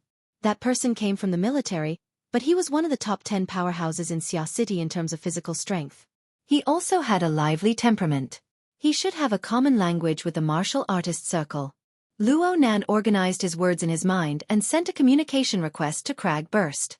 Unexpectedly, the system was still as cold as ever. The other party's communication is restricted. Please leave a message. Luo Nan could conclude that there was indeed a problem with the psychic wave network. He couldn't help but scratch his head. He was used to the convenience of the psychic wave network, and the members of the association would rarely record their wristband communication numbers, and he was no exception. Now, he had lost contact with all of them. He could only wait. At this time, the second generations were still hurting each other. Yao Feng poured out a pile of grievances, but Xie Junping was completely uninterested. He only asked what he was concerned about. Hey, that's a mutant. You placed it here. Don't tell me you messed around with Ocean Sky Cloud City and then bought it from other shareholders at a low price. Hey, you can't talk nonsense about this kind of thing. Yao Feng's face turned green. He wished he could cover Xie Junping's mouth. Unfortunately, he couldn't cover it up. He could only grit his teeth and explain, "It's a client. He's also a distant relative of my mother's. He loves collecting mutants and was willing to spend a lot of money to order one. It wasn't easy to get it for him, but who knew that he would die from overexcitement while watching the underground boxing match? It's not suitable to put it back in the sea, so I can only leave it here. I've been having a headache these past few days because of this thing." Who are you trying to fool? Xie Junping wasn't fooled. In your Yao family, it's not easy to find cooking utensils, and there are ponds all over the place for fish. Is there a need to place them here to spoil the simulated ecosphere that you've painstakingly built? This is all business. Hey, Yao Si, are you sure you don't have any way to make money that you want to share? Xie Junping giggled mischievously as he held onto Yao Feng's shoulder. He stole a wink at Luo Nan. Since Yao Feng took the initiative to deliver himself to Luo Nan, there was absolutely no reason to let him go. This time, Xie Junping was going to keep a close eye on this predetermined middleman. He was going to establish a connection with Tang Yi through him, and Hu Huaying was on the sidelines. The two cooperated with great rapport. Luo Nan could only watch from the sidelines. He stayed for a long time and listened to all the twists and turns. He felt that it was quite boring, and Xue Lei was still on the phone with the Daoguan. His feet were pacing endlessly. It seemed that things weren't going too smoothly. Luo Nan stood silently for a moment, then his gaze turned to the simulated marine ecosystem behind him, which had just experienced an attack. After the monster fish wreaked havoc on this side, it fled into the depths of the crystal pillar. It had long since disappeared without a trace. However, even though a considerable amount of time had passed, the monster fish's power still lingered. Many schools of fish that were swimming leisurely were intimidated by an incorporeal pressure when they approached this area. They scattered and fled one after another. Beautiful purples and reds blossomed within the deep blue light. There was a different kind of marvelous beauty to it. Luo Nan calmly watched these chaotic schools of fish. Light swirled in his eyes, but he didn't open his eyes orifice to cultivate. He just did a few rough experiences. His feet slowly moved with a school of fish during this process. He was already quite a distance away from Xie Junping and the others by the time he came to his senses. He didn't care. In any case, he was communicating with Yao Feng right now. It wasn't his turn to appear. And as long as he wanted to, the entire party area was within the range of his clairvoyance. He wouldn't get lost.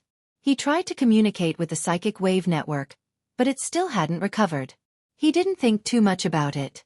He strolled forward along the viewing platform, stopping every now and then.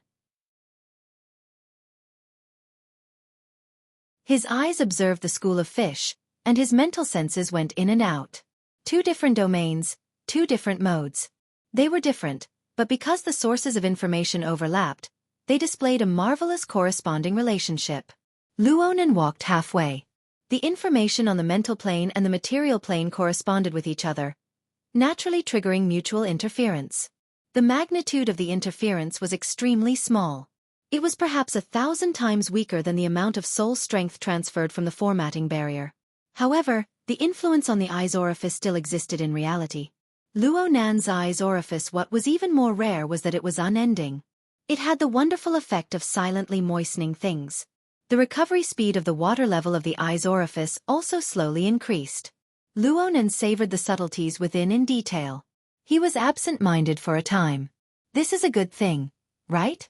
He stopped moving. He had a feeling of unease. Luonan suddenly sensed something at this very moment. Though the thoughts and emotions in his mind were still a mess, his body moved according to his senses. He dodged slightly to the side, missing by a hair's breadth, perfectly dodging the petite figure behind him with her head lowered. However, the notebook that was stuck between his elbows was caught by something and fell to the ground. The page spread open, revealing the lines that had been scribbled on it. Only a rough outline could be seen. "Oh, I'm sorry." The girl who had nearly caused a rear-end accident apologized.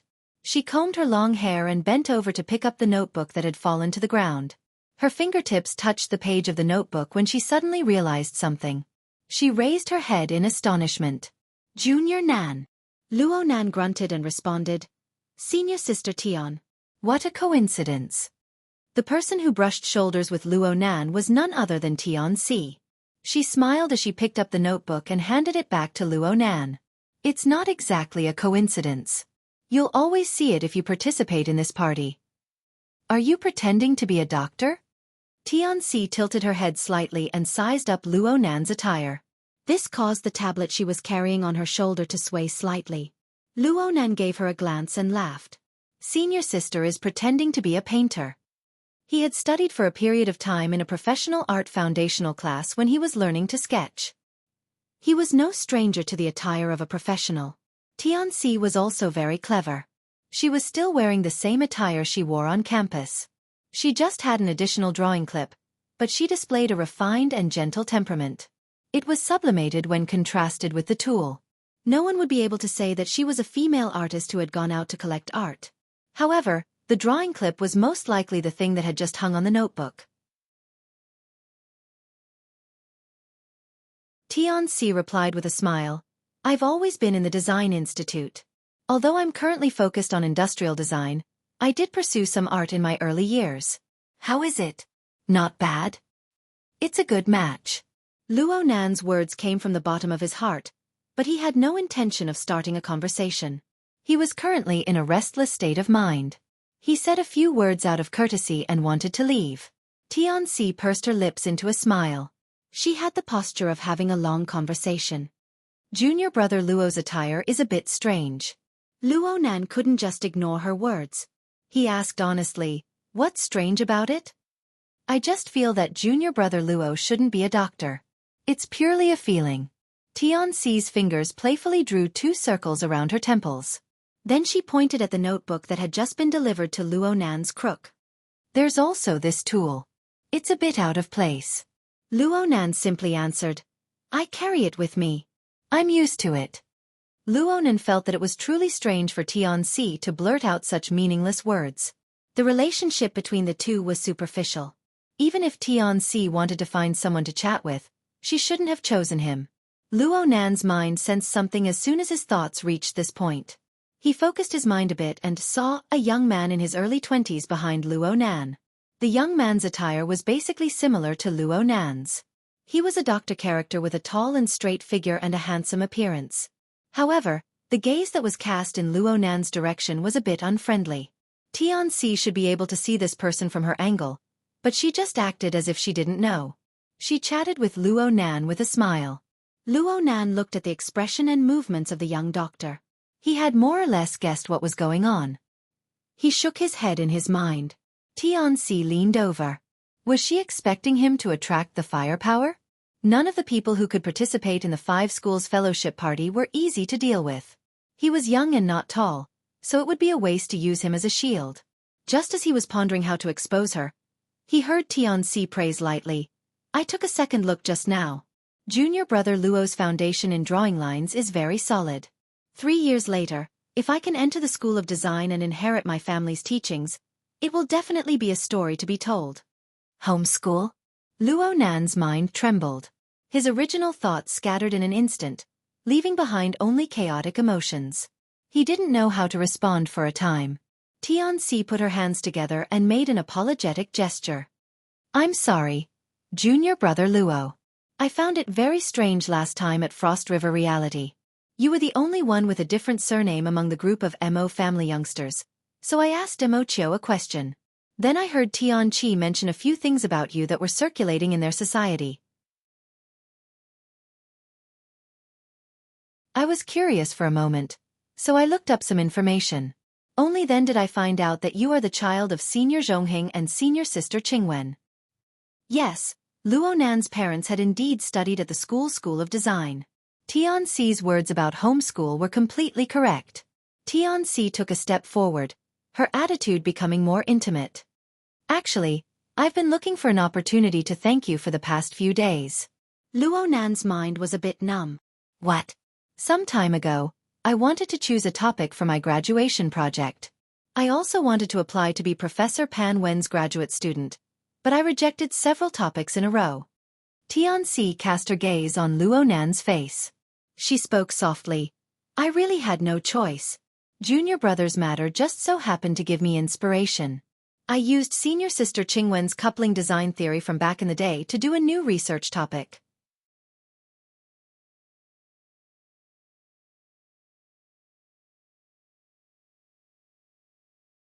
Chapter 294.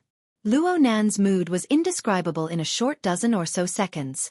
Tianxi spoke of matters that were closely related to his family, but the information, the names, and the concepts were all so unfamiliar. It was like he was in a dream.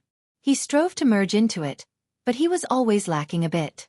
He could only do his utmost to memorize, afraid of missing a single word. He would completely dissipate when he woke up from the dream. He waited for Tianxi to stop talking, but he still wanted to continue. He subconsciously reached out and touched the protective glass between the viewing platform and the crystal pillar. He used the ice-cold sensation to make his mind a bit clearer, and he confirmed that Tianxi's words just now were not forgotten in the slightest. Perhaps his reaction was strange, but Tianxi was a bit puzzled. Junior Nan. Luo Nan really wanted to tell her, tell me a bit more, but the words changed when they reached his mouth. They graduated 20 years ago, right? Senior Sister Tian actually knows about them? Tianxi's eyelids drooped slightly, and she revealed a gentle smile. After all, many years have passed. It would be a lie to say that I have a deep impression of them. But as long as I look up some information, many things will appear before my eyes. However, I've heard that when it comes to architectural philosophy and aesthetics, some old professors will always use gear as an example. Senior Sister Qingwen's name has always resounded. Luo Nan forced a smile. Is that so? In comparison, I admire Senior Zhongheng more. After all, I study industrial design, and Senior Zhongheng's theoretical knowledge is a bit stronger. Many of his research conclusions aren't outdated even now, including some conceptual product designs. They can be used at any time, saving me quite a bit of effort. Tianxi had clearly studied the information diligently. She spoke without thinking, and there was evidence to support her words. But what made Luo Nan feel awkward was that the more she spoke like this, the more confused he became. He didn't even know how to respond. His hesitation caused a gap to appear in the atmosphere of a coherent conversation. This gave a certain person an opportunity. Cici. The young doctor who had been observing from the back all this time walked over with quick steps. His movements were very urgent, and he rudely stood between Luo Nan and Tianxi, using his shoulder to block Luo Nan's line of sight. Cici, you made it easy for me to find you. Luo Nan's brows furrowed. His fingers pressed against the protective glass. He had a bad feeling. He roughly understood why Tianxi could not wait to avoid this rather handsome, young doctor. Such a temperament and behavior were a waste of his good looks. Even the elites of the 5 schools were so unreliable? Luo Nan's mood turned very bad. He didn't want to get involved in this melodramatic matter, but the vast majority of what Tianxi had said was what he urgently wanted to hear, what he wanted to memorize. Tianxi had said that she had looked up a lot of relevant information for her graduation project. How could it be only this little? There must be a lot more in her stomach, but after the rush, it wouldn't be easy to fill it up. Luonan stared ahead at the spine wrapped in a white coat. He took a deep breath, but he was unable to suppress his fidgety mood. President Zhu. Tianxi hugged the drawing folder and crossed her arms over her chest. She took half a step back. Her body language was very distant, and she didn't even pretend to speak. Based on her usual smooth style, this performance was about to reach her limit. Unfortunately, President Zhu didn't sense this at all. Or perhaps he did sense it, but he didn't care. His body leaned forward, once again closing the distance between him and Tianxi. He used the tone of a host to speak. Cece, the party is about to officially begin. I solemnly invite you to pair up with me. Tianxi really couldn't take it anymore. She took another step back and stuck half of her body out. She extended her hand toward Luonan, forcefully diverting President Zhu's attention. Let me introduce you guys. This is President Zhu Maoshuan of the Cloud City Business School's Elite Society. This is my junior, Luonan.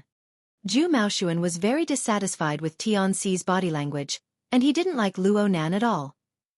Well, he was already in a bad mood when he saw Luonan and Tianxi conversing and laughing 2 minutes ago.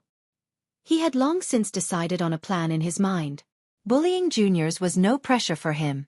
They were rookies after all. Rookies were meant to be bullied. Zhu Maoshuan was pondering over how to give the little boy in front of him, who had yet to shed his fetal hair, a deep impression.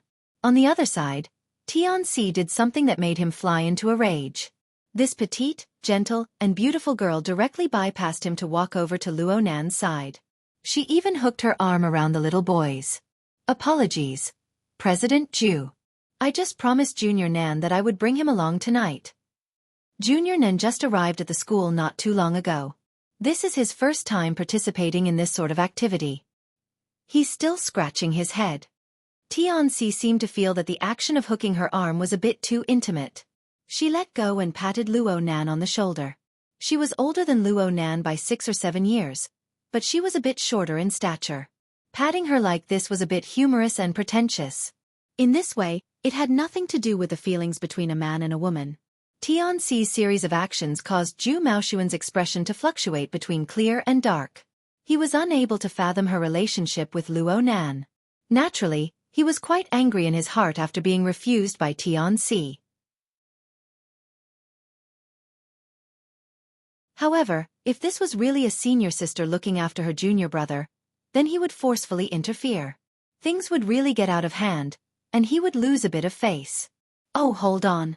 He had observed Tianxi and Luonan from beginning to end from the moment they met. Since when did Luonan have a pleading expression? Motherf asterisk cur. You're playing me for a fool. Zhu Maoshuan's temperament had always been tyrannical. He had the nickname of the butcher in the Cloud City School of Business. This time, he had played the role of a doctor, which was an irony to this nickname. Today, he had hesitated for a few minutes and pondered a few more steps. This was already because he saw that Tianxi had a superior that he couldn't afford to offend. Now that the flames of anger had rushed forth, he didn't care a fart. He suddenly took a step forward, gritting his teeth and laughing out of habit.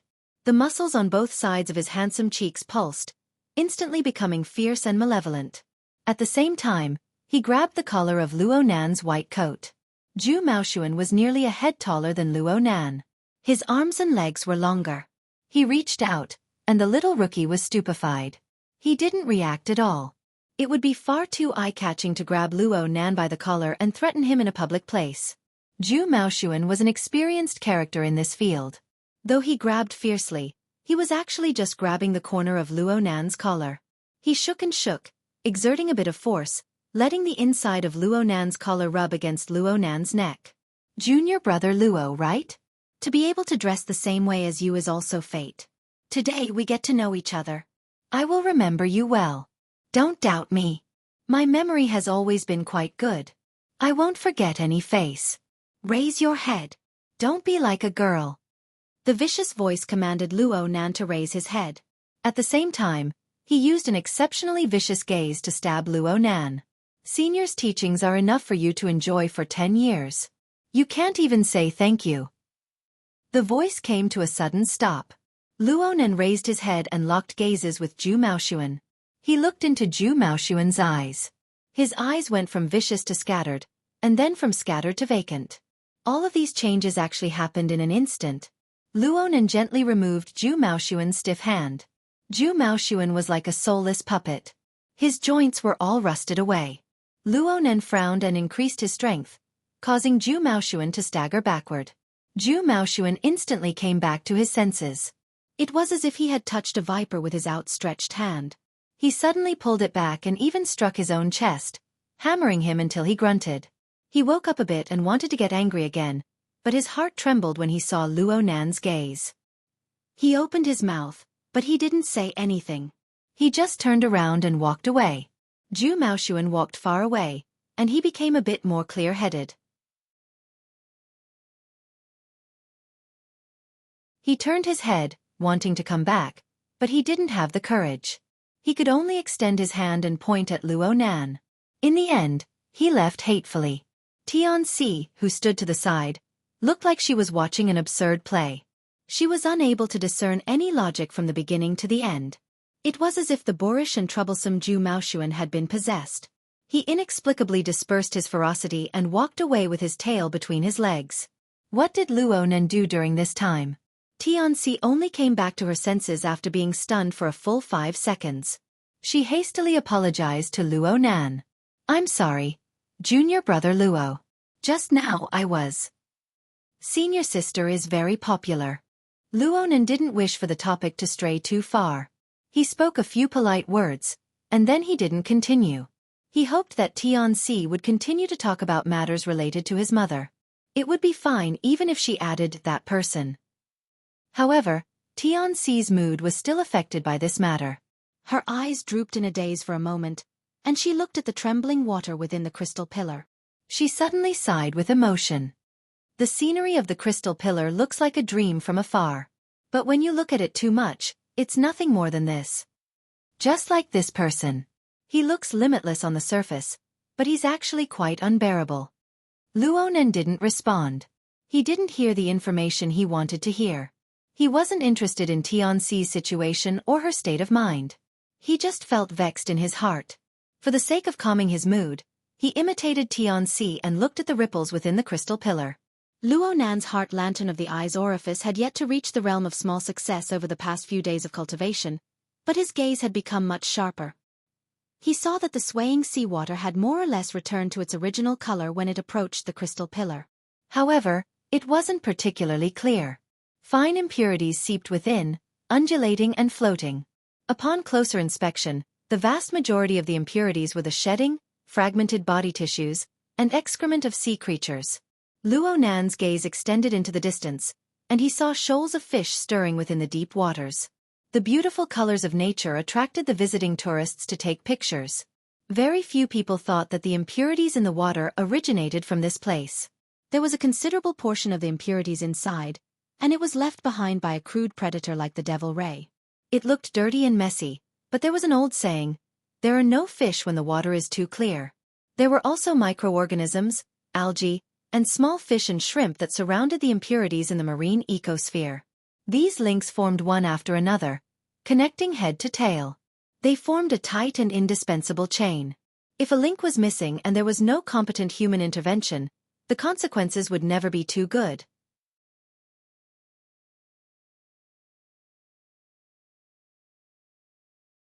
Luo Nan sighed when he thought of this. He faintly felt that this was quite similar to the difficult problem he was facing in his cultivation. However, his brain had long since been divided into 2 halves when he delved deeper into it.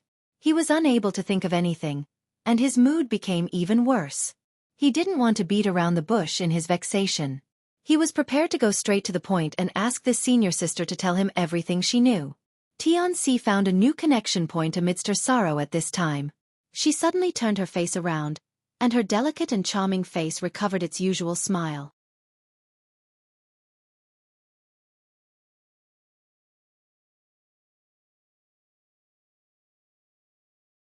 Chapter 295. Tianxi pointed at the crystal pillar in front of her. She slowly said, "The core design concept of Ocean Sky Cloud City is to facilitate the close integration of the ocean system and the building system.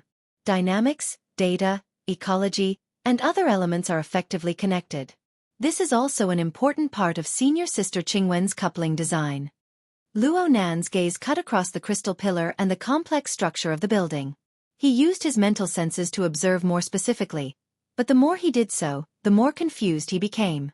He didn't know what to say next. The question he wanted to ask the most right now was, what is coupling design? Tianxi didn't understand Luo Nan's current predicament. Her smile grew more natural and intimate after she spoke. She clasped her hands together and made a praying gesture. "Junior brother Luo, may I be so bold as to ask if your family has any information left behind by the two seniors? I want to make a copy for reference. Of course, I will pay great attention to intellectual property." Luo Nan gaped. At this very moment, a bit of face was not worth mentioning in the face of his intense thirst. He turned to the side and stared at Tianxi. "Senior sister Tian, my mother passed away early. She separated from my father a long time ago. There is practically no information about them at home." Tianxi went, "Ah, so it's like this. Sorry, I thought."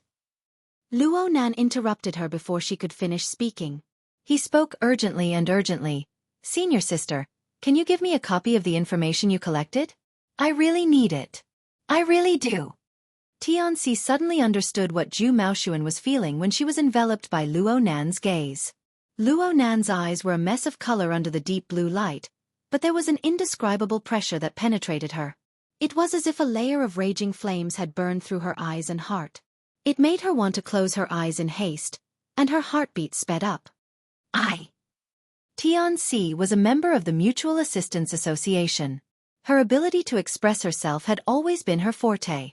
But right now, her ability to express herself, which represented logic and reason, vanished like smoke in the blink of an eye as she faced Luo Nan's eyes. Instead, the emotion she had successfully suppressed all this time intertwined and tangled in her mind. She was a bit stupefied for a time. Only with great difficulty did a thought emerge. They really are alike. Sure enough, they are the same type of people. Luo Nan and that person's figures overlapped, bursting with sparks. Tianxi's mind trembled heavily. She unconsciously took a step back. "Senior sister Tian?" Luo Nan didn't quite understand Tianxi's reaction. "Wait a moment." Tianxi's condition finally recovered a bit, but her throat was still a bit tight and dry. She lowered her head, not daring to look Luo Nan in the eye. She was afraid that her soul would fly out of her body if she took another glance. She lowered her head and fiddled with her wristband. She closed her eyes, adjusted her breathing, and sorted out her emotions. 3 seconds later, she began to operate and brought up a series of data that she had saved in advance. "It was originally your parents' information. If junior brother wants it, it's just a matter of asking." Tianxi raised her head and forced a smile. "I'll share the information I've stored in the cloud with you. Most of it comes from the Academy's electronic library, and some of it requires a certain level of authority. You might not have it now, but you should be able to access it in advance if you look for Department Head Xie." Luo Nan clasped his hands together and expressed his thanks over and over. "Thank you, senior sister Tian." "Thank you." Tianxi knew from this that Luo Nan wasn't able to see anything deeper. She let out a breath of relief, and her mind became a bit more lively. She pulled out a blueprint that Luo Nan was currently unable to see and set it into projection mode. Due to the large interference from the deep blue light in the vicinity of the crystal pillar, Tianxi took out a drawing clip and used it as a cover, allowing Luo Nan to clearly see the diagram displayed within. Even so, the area of clarity was relatively limited. Luo Nan unconsciously moved closer and stood shoulder to shoulder with Tianxi. They leaned their heads against each other as they watched earnestly. "This is the tender that the designer of Cloud City Water Village submitted in the year 82. Look here. The company's technical consultant is none other than Professor Pan Wen. According to what she said, she originally wanted to lead a team in the bid to verify senior sister Qingwen's theory. Unfortunately, it wasn't particularly successful. She still holds this regret to this day." Tianxi fiddled with the AR image, causing the three-dimensional perspective of Ocean Sky Cloud City's initial design to display the complex and precise structure from every angle as much as possible. Professor Pan said that though Ocean Sky Cloud City merged with the ocean system, its craftsmanship was too heavy. It could only be used as a weight to be unconventional and unconventional. It wasn't successful in terms of construction theory. It was far inferior to gear, which was as if it was formed by nature. There were practically no traces of craftsmanship. Luonan listened with pride and sadness. His eyes looked at the perspective of Ocean Sky Cloud City, but his heart was thinking about gear. Tianxi could more or less understand his current mood. She thought for a bit and added some gossip she had heard through hearsay. I heard that Professor Pan specifically made a design for this. The wetlands of the Academy can be seen with the naked eye from the high-level observation deck of Ocean Sky Cloud City. This includes gear on the North Shore.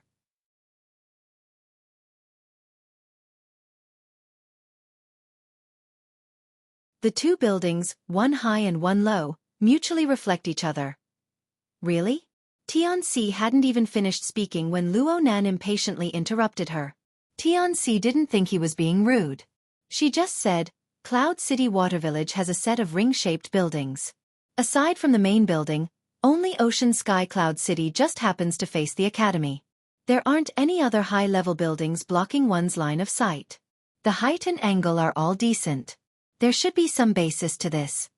Luonan immediately asked, which floor is the high-level observation deck on? The 142nd floor.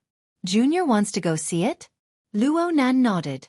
He didn't say a word as he walked straight to the nearest high-speed elevator. Tianxi thought for a bit and followed.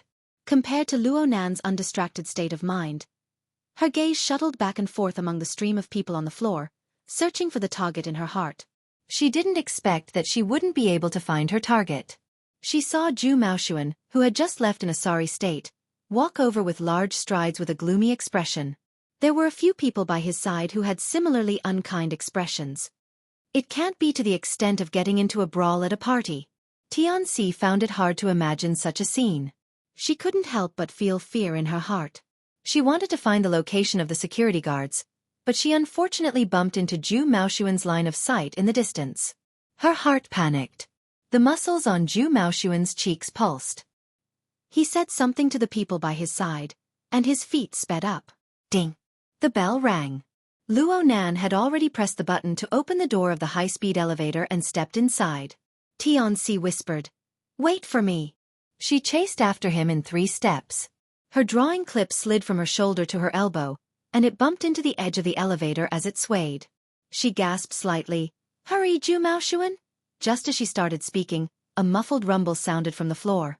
Tianxi shuddered, and the light in the corner of her eyes changed. She instinctively turned her head and saw a dark shadow facing the crystal pillar directly from the elevator door. The shadow pushed against the enormous waves of water and heavily smashed into the inner wall of the pillar. The violent impact instantly painted the crystal pillar with a layer of fine white lines. The transmitted sound waves shook people's hearts. It practically made people believe that this enormous crystal pillar would shatter on the spot under the impact. The one that created all of this was without a doubt the mutated Devil Ray.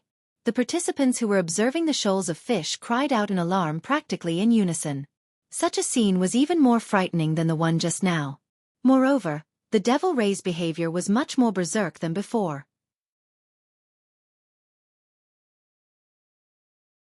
It swam along the edge of the crystal wall, and its flat head smashed into the inner wall of the pillar over and over again.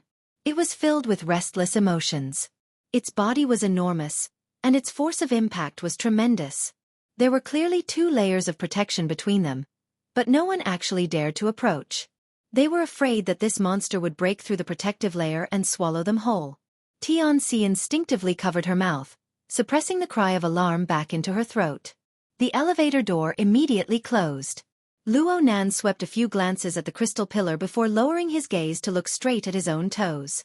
It was as if there was nothing else in this world that could arouse his interest. Zhu Maoshuan and the others walked over aggressively. They just so happened to walk to the edge of the Devil Ray's collision zone. They were given quite a fright. They involuntarily followed the crowd and stopped to watch. It was Zhu Maoshuan who saw the elevator door close from afar. He urged them with a few words, and only then did the group of people catch up. But at this time, The high-speed elevator had already gone up. Keep an eye on the floor. Zhu Maoshuan made up his mind. He was going to give the adulterous couple a good look in this building. He slapped the elevator button, summoning a parallel elevator. He cursed and swore, venting his emotions that were on the verge of exploding. Luckily, the other high-speed elevator arrived quickly. Zhu Maoshuan glanced at the floor number and took the lead. He walked into the elevator, and the others rushed in as well. It stopped at the 133rd and 142nd floors. What's on the 133rd floor? It looks like an office area. 142. The high-level observation deck. That's it. Zhu Maoshuan quickly set his target. He ground his teeth and closed the elevator door, isolating the cries of alarm and clamor from the floor. Just 2 seconds later, another strange sound reverberated back and forth in the relatively quiet space. It flooded into their ears. Kacha-kacha, kacha-kacha. The rhythm was monotonous, and there was no change whatsoever. It was as if someone was fiddling with an old-fashioned pair of scissors back and forth. It didn't stop, and it made one's heart fidgety. Who set this ringtone? This was the first thing Zhu Maoshuan thought of. His companions were all stupefied. Zhu Maoshuan finally discovered that there was an unfamiliar fellow who had boarded the elevator with them. Perhaps he had been in the elevator earlier. He had been wholeheartedly focused on surrounding the adulterous couple, but he hadn't discovered them. It was a public place, after all. The man wore a pure black suit and sunglasses. His clothes were ramrod straight, and he looked like a bodyguard or a security agent from a TV program. He would be quite recognizable if he were to be displayed at a party. However, the most eye-catching thing was the necktie worn by the sunglasses man. It was garish, but upon careful inspection, one would see that there were all sorts of beetles engraved on it. Perhaps it was because the necktie was tinted, but under the illumination of the light, a faint metallic luster seeped through it. The beetle's compound eyes flashed with light, brimming with a treacherous and unconventional color. The sunglasses man felt Zhu Maoshuan's gaze, and he slightly tilted his head. His eyes seemed to have shifted over. Zhu Maoshuan foolishly looked over and locked gazes with this eccentric fellow. The latter cracked open his mouth and faintly smiled, revealing a mouthful of pitch-black teeth that were branded with dazzling 5-colored patterns. Ding! The elevator door opened, and Zhu Maoshuan and his party walked out. The elevator door immediately closed. The group of people at the elevator door looked around in a daze. Where are those two? 124. They're not on this floor. Then why did they come down? Because.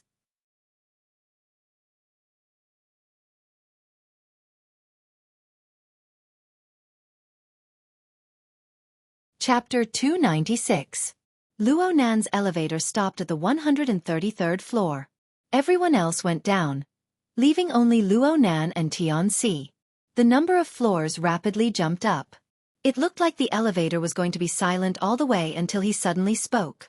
What kind of person is Professor Pan? Half of Tianxi's mind was still hooked by the berserk devil ray, and some of it was on Zhu Maoshuan's side. She was stupefied for a few seconds upon hearing Luo Nan's words. Only when the elevator stopped and the metal door opened did she wake up from her reverie. She was about to speak, but Luo Nan had already stepped out of the door. She could only hurry to keep up. She was completely brought along by his rhythm, like a secretary accepting an inquiry from her boss. Tianxi suppressed the strange feeling in her heart and responded, Professor Pan Wen is a first-rate design theorist in the world. At least half of the reputation of our design institute is supported by her. Tianxi knew very well what Luo Nan was truly concerned about. She paused for a moment before continuing. Senior sister Qingwen was personally taught by Professor Pan when she was at the Design Institute. I asked a few of my senior brothers and sisters who stayed at the school. They all said that Professor Pan loved senior sister Qingwen like a daughter back in the day. She's a very amiable old lady, even if she doesn't care about academics. She will certainly be very happy if you pay a visit. Luo Nan said solemnly, I will certainly pay a visit. That's fine. I can help you introduce her. Luo Nan didn't care how many thoughts were contained within Tianxi's words. He seriously memorized Professor Pan Wen's contact information. The two passed through the walkway and entered the open-air viewing platform. They were already 700 meters in height. The buildings in the Pingjiang district were generally short. Aside from the main building of Cloud City, there was a vast expanse as far as the eye could see. Tianxi said that they could see the wetlands and jungles of the school from here. Dusk had arrived, and the weather had turned cold. Strong winds howled from high up in the sky, causing the protective glass at the edge of the platform to buzz. There was also the sound of water beneath the sound of the wind. The peak of the central crystal pillar is the 142nd floor. Tianxi pointed at the raised frame structure in the center of the platform. The frame was both a support and a separation. A vast body of water with a diameter of nearly 50 meters was cut out. This body of water rose to a height of approximately 2 meters, and it was surrounded by protective glass. This is the rather famous Heavenly Ocean Lake. It looks like a part of the crystal pillar, but the two are actually separate. The bottom of the lake is separated by reinforced glass. So, it's just a swimming pool. It's just a gimmick that the operator modified. The two needed to pass by the edge of the frame structure of the Heavenly Ocean Lake. Luo Nan only shot a glance at this gimmick. He wasn't interested. The current time was just before most of the salaried workers got off work.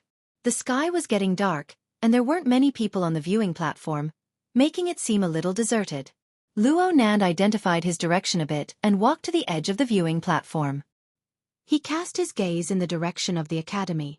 He did see the wetland forest of the academy, and the outline was still clear. There was also the long river that passed through the forest, winding in and out, reflecting the light of the setting sun, appearing and disappearing at times. Luo Nan was able to determine the specific location of gear by relying on the silhouette of the forest and the river. But now, the sky was gradually darkening.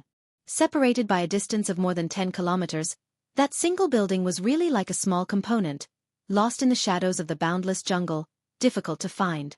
Luo Nan still wanted to give it a try. He believed that Tianxi wouldn't lie about this matter.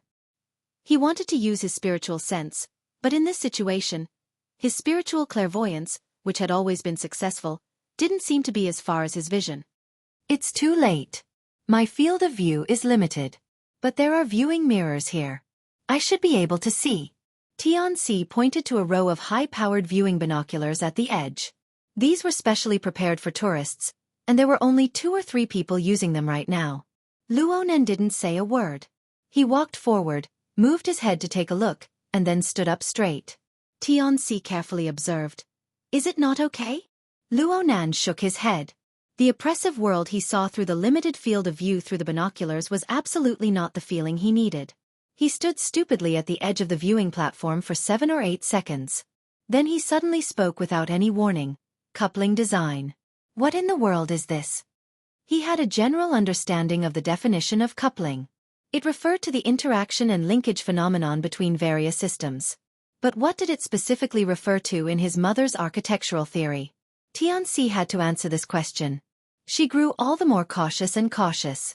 She thought over and over before saying, "The Design Institute has a relatively unified view.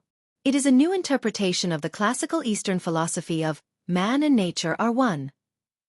And the practical train of thought is in the same vein as green buildings that borrow solar energy, water energy, wind energy, and other natural energy sources." Luo Nan furrowed his brows. Tianxi immediately increased her tone. But from what I can see, Senior Sister Qingwen's core idea should be that she hopes to use the orderly architectural layout created by humans to carry out an effective influence on the grand natural system.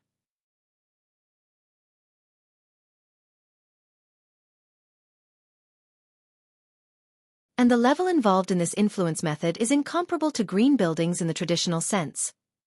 Professor Pan has an evaluation of this called the Eye of Heaven and Earth. It's a mystery within a mystery. Tianxi spoke very vaguely. She was far from researching coupling design theory thoroughly. She just picked out a nice evaluation from her predecessors to appease Luo Nan. Luo Nan was well aware of this. He pursed his lips and didn't respond. He had a rough idea, but he wasn't sure. He didn't want to say it to Tianxi. It was this feeling that seemed clear but wasn't clear that stimulated Luo Nan's heart. It made him impatient to tear down the bewildering barrier. No matter what the answer was, it possessed incomparable value from his perspective. He took another step forward. The tip of his nose pressed against the protective glass wall of the viewing platform. He strove to look into the distance. Unfortunately, this step was meaningless when compared to the distance of a dozen kilometers. What he saw before his eyes was still only a rough outline. There was still no trace of the element belonging to gear. His field of vision had already expanded to its limits, but the precision of his resolution was still a bit lacking. As for the mental plane, he was barely able to probe forward in the void. He was still far from it. In this way, his gaze could see, his mental senses could be sensed. 2 domains, 2 planes. He was unable to find a precise target. He was tangled up quite fiercely, and his mind was in chaos. Luo Nen knocked his forehead against the glass. He wanted to calm his emotions. Then his wristband received a call at this time. It continued to vibrate. He wanted to turn it off, but he glanced at it before he could do so. The name that entered his eyes stunned him. Zhang Yingying. Luo Nan had nearly forgotten that he still had the number of a fellow member of the society in his hands. It had been a long time since he last contacted this person. It was said that Zhang Yingying had gone into seclusion. She had hopes of advancing her white rainbow to the next level. It must be said that Luo Nan really wasn't in the mood to deal with Zhang Yingying right now. However, Zhang Yingying had specifically changed channels to contact him during the maintenance of the psychic wave network. He feared that something had happened. In the end, he still connected. He was just about to open his mouth to greet her when the other side gave him a barrage of words. "Where are you? Are you at school?" Luo Nan was stupefied for a moment before he responded. "Something the matter?" "I'm not at school. I'm at Cloud City Water Village." "You're not there? Excellent. Wait a minute. Cloud City Water Village isn't that far away."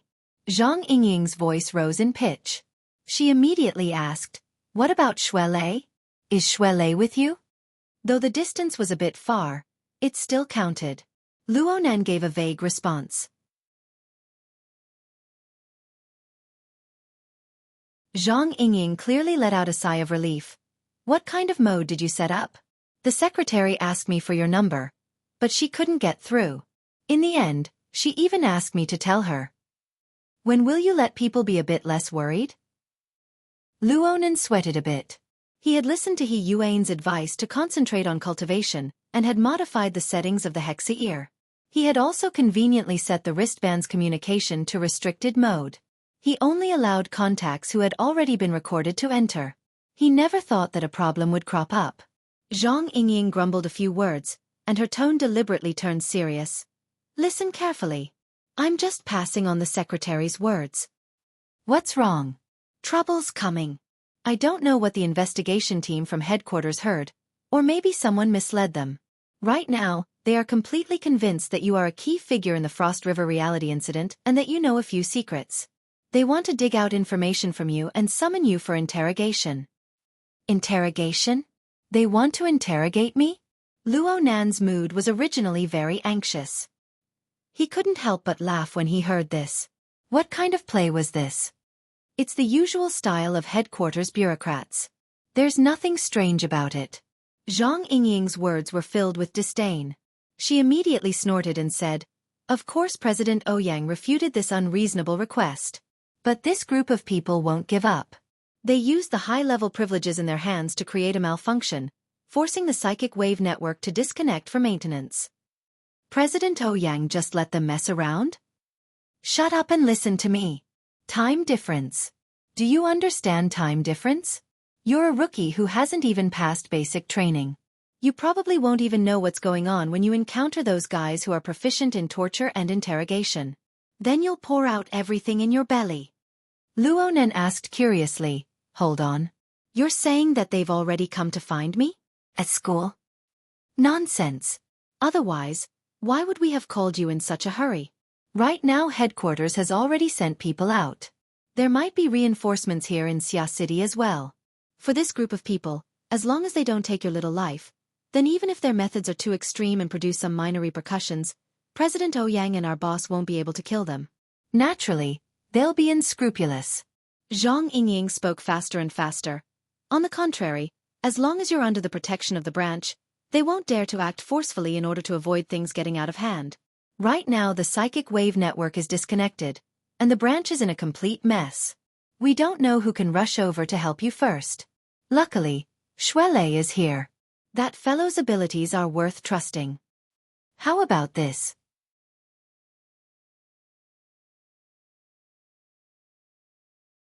Find a place with a lot of people and stay with Xuelei. Don't move. It doesn't matter who is looking for you. As long as the secretary doesn't personally confirm it, you absolutely won't go with them. If they really want to play forcefully, then let Xuelei deal a killing blow. You'll be fine after holding on for half an hour at most. What about Xuelei? Let him respond. I'll make some arrangements. He's on the phone over there. Luonan.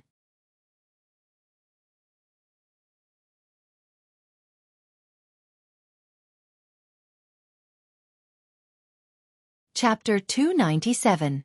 From Luonan's impression, this was the first time Zhang Yingying's anger had reached its peak. He was used to her laughing and joking, completely improper appearance. Her sudden outburst was quite impactful. Luonan did not blame Zhang Yingying for her mood. He had received training from the society. Whenever he chatted with Bamboo Pole, Papercut, and the others, he would never hear anything good about headquarters. Luonan was very curious about this. How could such an organization retain people? Papercut's answer was resources, strength, and fewer restrictions. But he also admitted that all these benefits were as fragile as bubbles when serious conflicts of interest were involved. Bamboo Pole's answer was much more artistic. Not all cities are like Xia City. The environment of Xia City was indeed very good, but it was not a paradise that transcended the world. It was hard to avoid being affected. Recently, the investigation team of headquarters was the kind of trash that wasn't welcomed by chickens and dogs in Xia City. What was truly strange was that the Xia City branch handled things coldly and secretly guarded against them. How did they get the chance to come out and disgust people? Luonan was not prepared to bicker with Zhang Yingying. His thoughts spun as he unleashed his own special response. He did not give Xuelei another call. Instead, he directly unleashed his mental senses. He was on the viewing platform, and the location of the party was on the 88th floor. There was a drop of over 50 floors. The straight-line distance between the two was no more than 200 or 300 meters. It was all within the range of his mental senses. Luonan easily found Xuelei on the floor where the party was located. He gave him a subtle mental jolt, and Xuelei's martial habits immediately alerted him. Next was communication on the mental plane. Since the communication was one way, and Xuelei was not used to this method, Luonan did not go into too many details. But Xuelei was very clear about the seriousness of the situation. He immediately informed Xiao Shenyu and hung up after a few words. He rushed upstairs. Zhang Yingying slapped her thigh when Luonan did not immediately respond. Did you understand what I said or not? I've already notified Xuelei. He's coming upstairs right now. You can call him. Zhang Yingying was stupefied. She instantly collected her meaningless emotions and asked, how many floors off? Forget it. I'll ask him. Also, your mental senses have been opened, right? It's 80 meters in diameter. That should be enough. Remember, this is a matter of life and death. No matter what, you have to hold on and keep searching for suspicious targets. Don't hang up the phone. I turned on my communicator. Luonan grunted. He listened to the quick conversation between Zhang Yingying and Xuelei. His mental senses silently covered a wide range of a kilometer.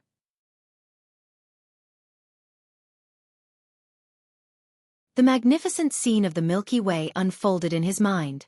Starting from the underground space of Ocean Sky Cloud City, there were nearly 170 floors.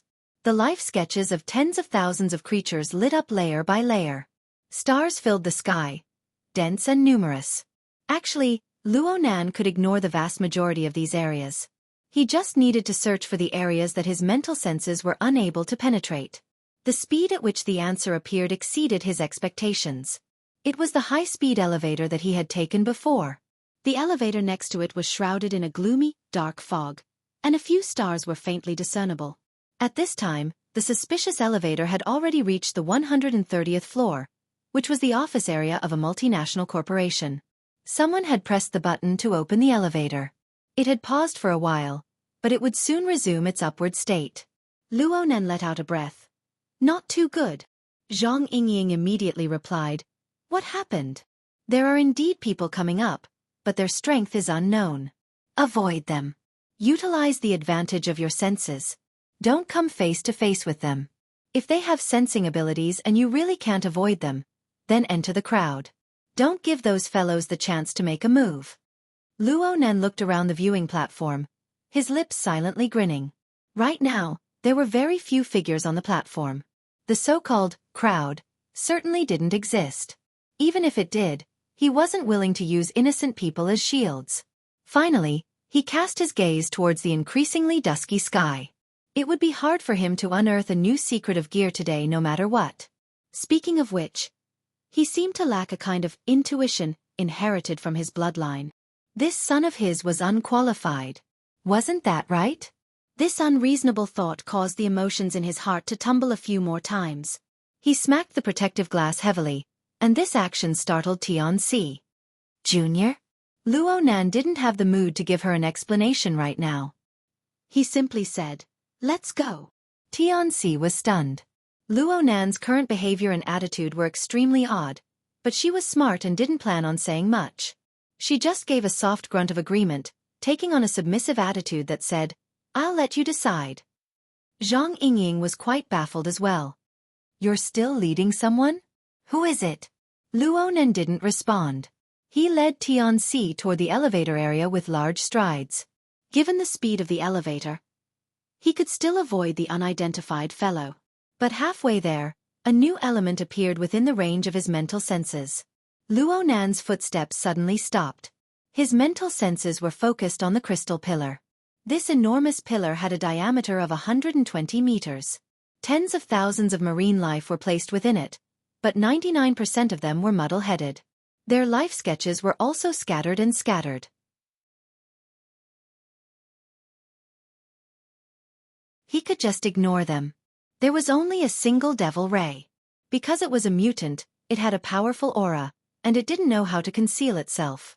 Most of its life sketches were exposed outside the nebula. It was extremely eye-catching and outshone others. And because of this, Luo Nan suddenly discovered that this big fellow had left the mid-deep water region that it liked to stay in. It went all the way up. Its speed much faster than a high-speed elevator. In the beginning, the location of the Devil Ray was around 30 floors lower than the elevator that hid the suspicious person. But as Luo Nan used his mental clairvoyance, the Devil Ray's height skyrocketed. It broke through the 130th floor barrier in the blink of an eye, and its speed didn't decrease in the slightest. What made Luo Nan even more vigilant was that there was a much more obscure dark mist next to this big fellow. It was hidden extremely well. If it weren't for the fact that Luo Nan was affected by the bright life sketches of the Devil Ray on the mental plane, Luo Nan would have overlooked it. This wasn't some marine product. It was a living person. There was nothing to worry about. Luo Nan immediately changed directions and asked urgently, "Are there any elevators that don't go through Heavenly Ocean Lake?" There were 60 high-speed elevators on the upper floors of Ocean Sky Cloud City. The structure was complex, and Luo Nan's nebula image wasn't particularly good at dealing with inanimate objects. He could only treat a dead horse as a living horse and ask, "There are." Tian-Si's response was admirable. She had done her homework earlier. She immediately pointed to the west side of the viewing platform.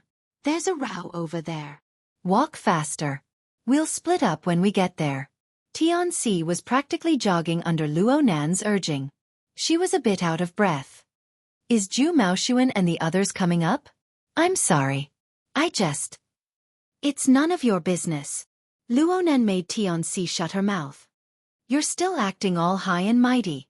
If you're in the mood, why don't you take a few more steps?" Zhang Yingying urged Luo Nan from the other side of the communicator. She was mocking Luo Nan, but she was actually stomping her feet in anger. "If you don't have the ability, then don't pretend." "Shuele, hurry up." Shuele's urgent voice rang out. "I'll go from the outside." Luo Nan corrected his position and updated the information. "Go to the west side of the building. I'll report the floor at any time. One of them is in the Central District elevator. The other one is in the Crystal Pillar." Luo Nan took out a thumb-sized metal bottle from his pocket as he spoke. He unscrewed the cap with one hand, shook it, and then simply tossed it away. The bottle landed on the ground. It sounded like it was empty. Tianxi couldn't understand what Luo Nan was doing, but her entire body was stung with cold sweat from his words, which were filled with the smell of danger. In the end, she was a smart person. She cherished her life. She didn't say anything, but she secretly turned on the communication function of her wristband. She hesitated for half a second between calling the police and notifying that person, before choosing the latter. However, there was no response from the communication device. Tianxi's mind went blank for a moment. She didn't look where she was going during this moment of absent-mindedness, and her high heels slipped down the stairs. She immediately stumbled, but Luo Nan supported her. Luo Nan extended a helping hand, but his feet didn't stop at all. He half-dragged Tianxi forward. Under such circumstances, even though he didn't say a word, the pressing sense of crisis was like a thundercloud wrapped in lightning. It pressed down heavily, frightening one's soul. Tianxi's face was pale. She didn't say a word. She walked 7 or 8 steps in a daze before breaking away from Luo Nan's support. Her hand clutched the painting clip tightly, and her knuckles turned pale. The two walked into the elevator area on the west side. Coincidentally, an elevator arrived before Luo Nan even pressed the button. The bell rang, and the metal door opened. Tianxi's mind was numb right now. She followed her instincts to move forward, but she was suddenly pulled by Luo Nan. She immediately lost her balance, and her petite figure fell backward. She bumped into Luo Nan's shoulder, and she was pushed back. She let out a low cry, and the painting clip in her hand slid to the ground. The two people retreated at the same time, stepped on it one after the other. Not only was it dirty, it even cracked from being stepped on. But Tianxi couldn't care about these details right now. A figure slowly walked out from behind the opened elevator door. He wore a security uniform, and he held a police baton in his hand. The electric current switch was already turned on, and it sizzled. This new type of police baton had the effect of an electric whip.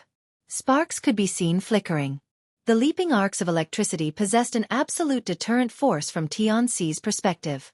Since he was a security personnel, why didn't he call for help? It was because this person's face was a strange appearance that made one's blood run cold. Dilated pupils, stiff flesh, and flowing snot and tears. Everything presented was filled with fear.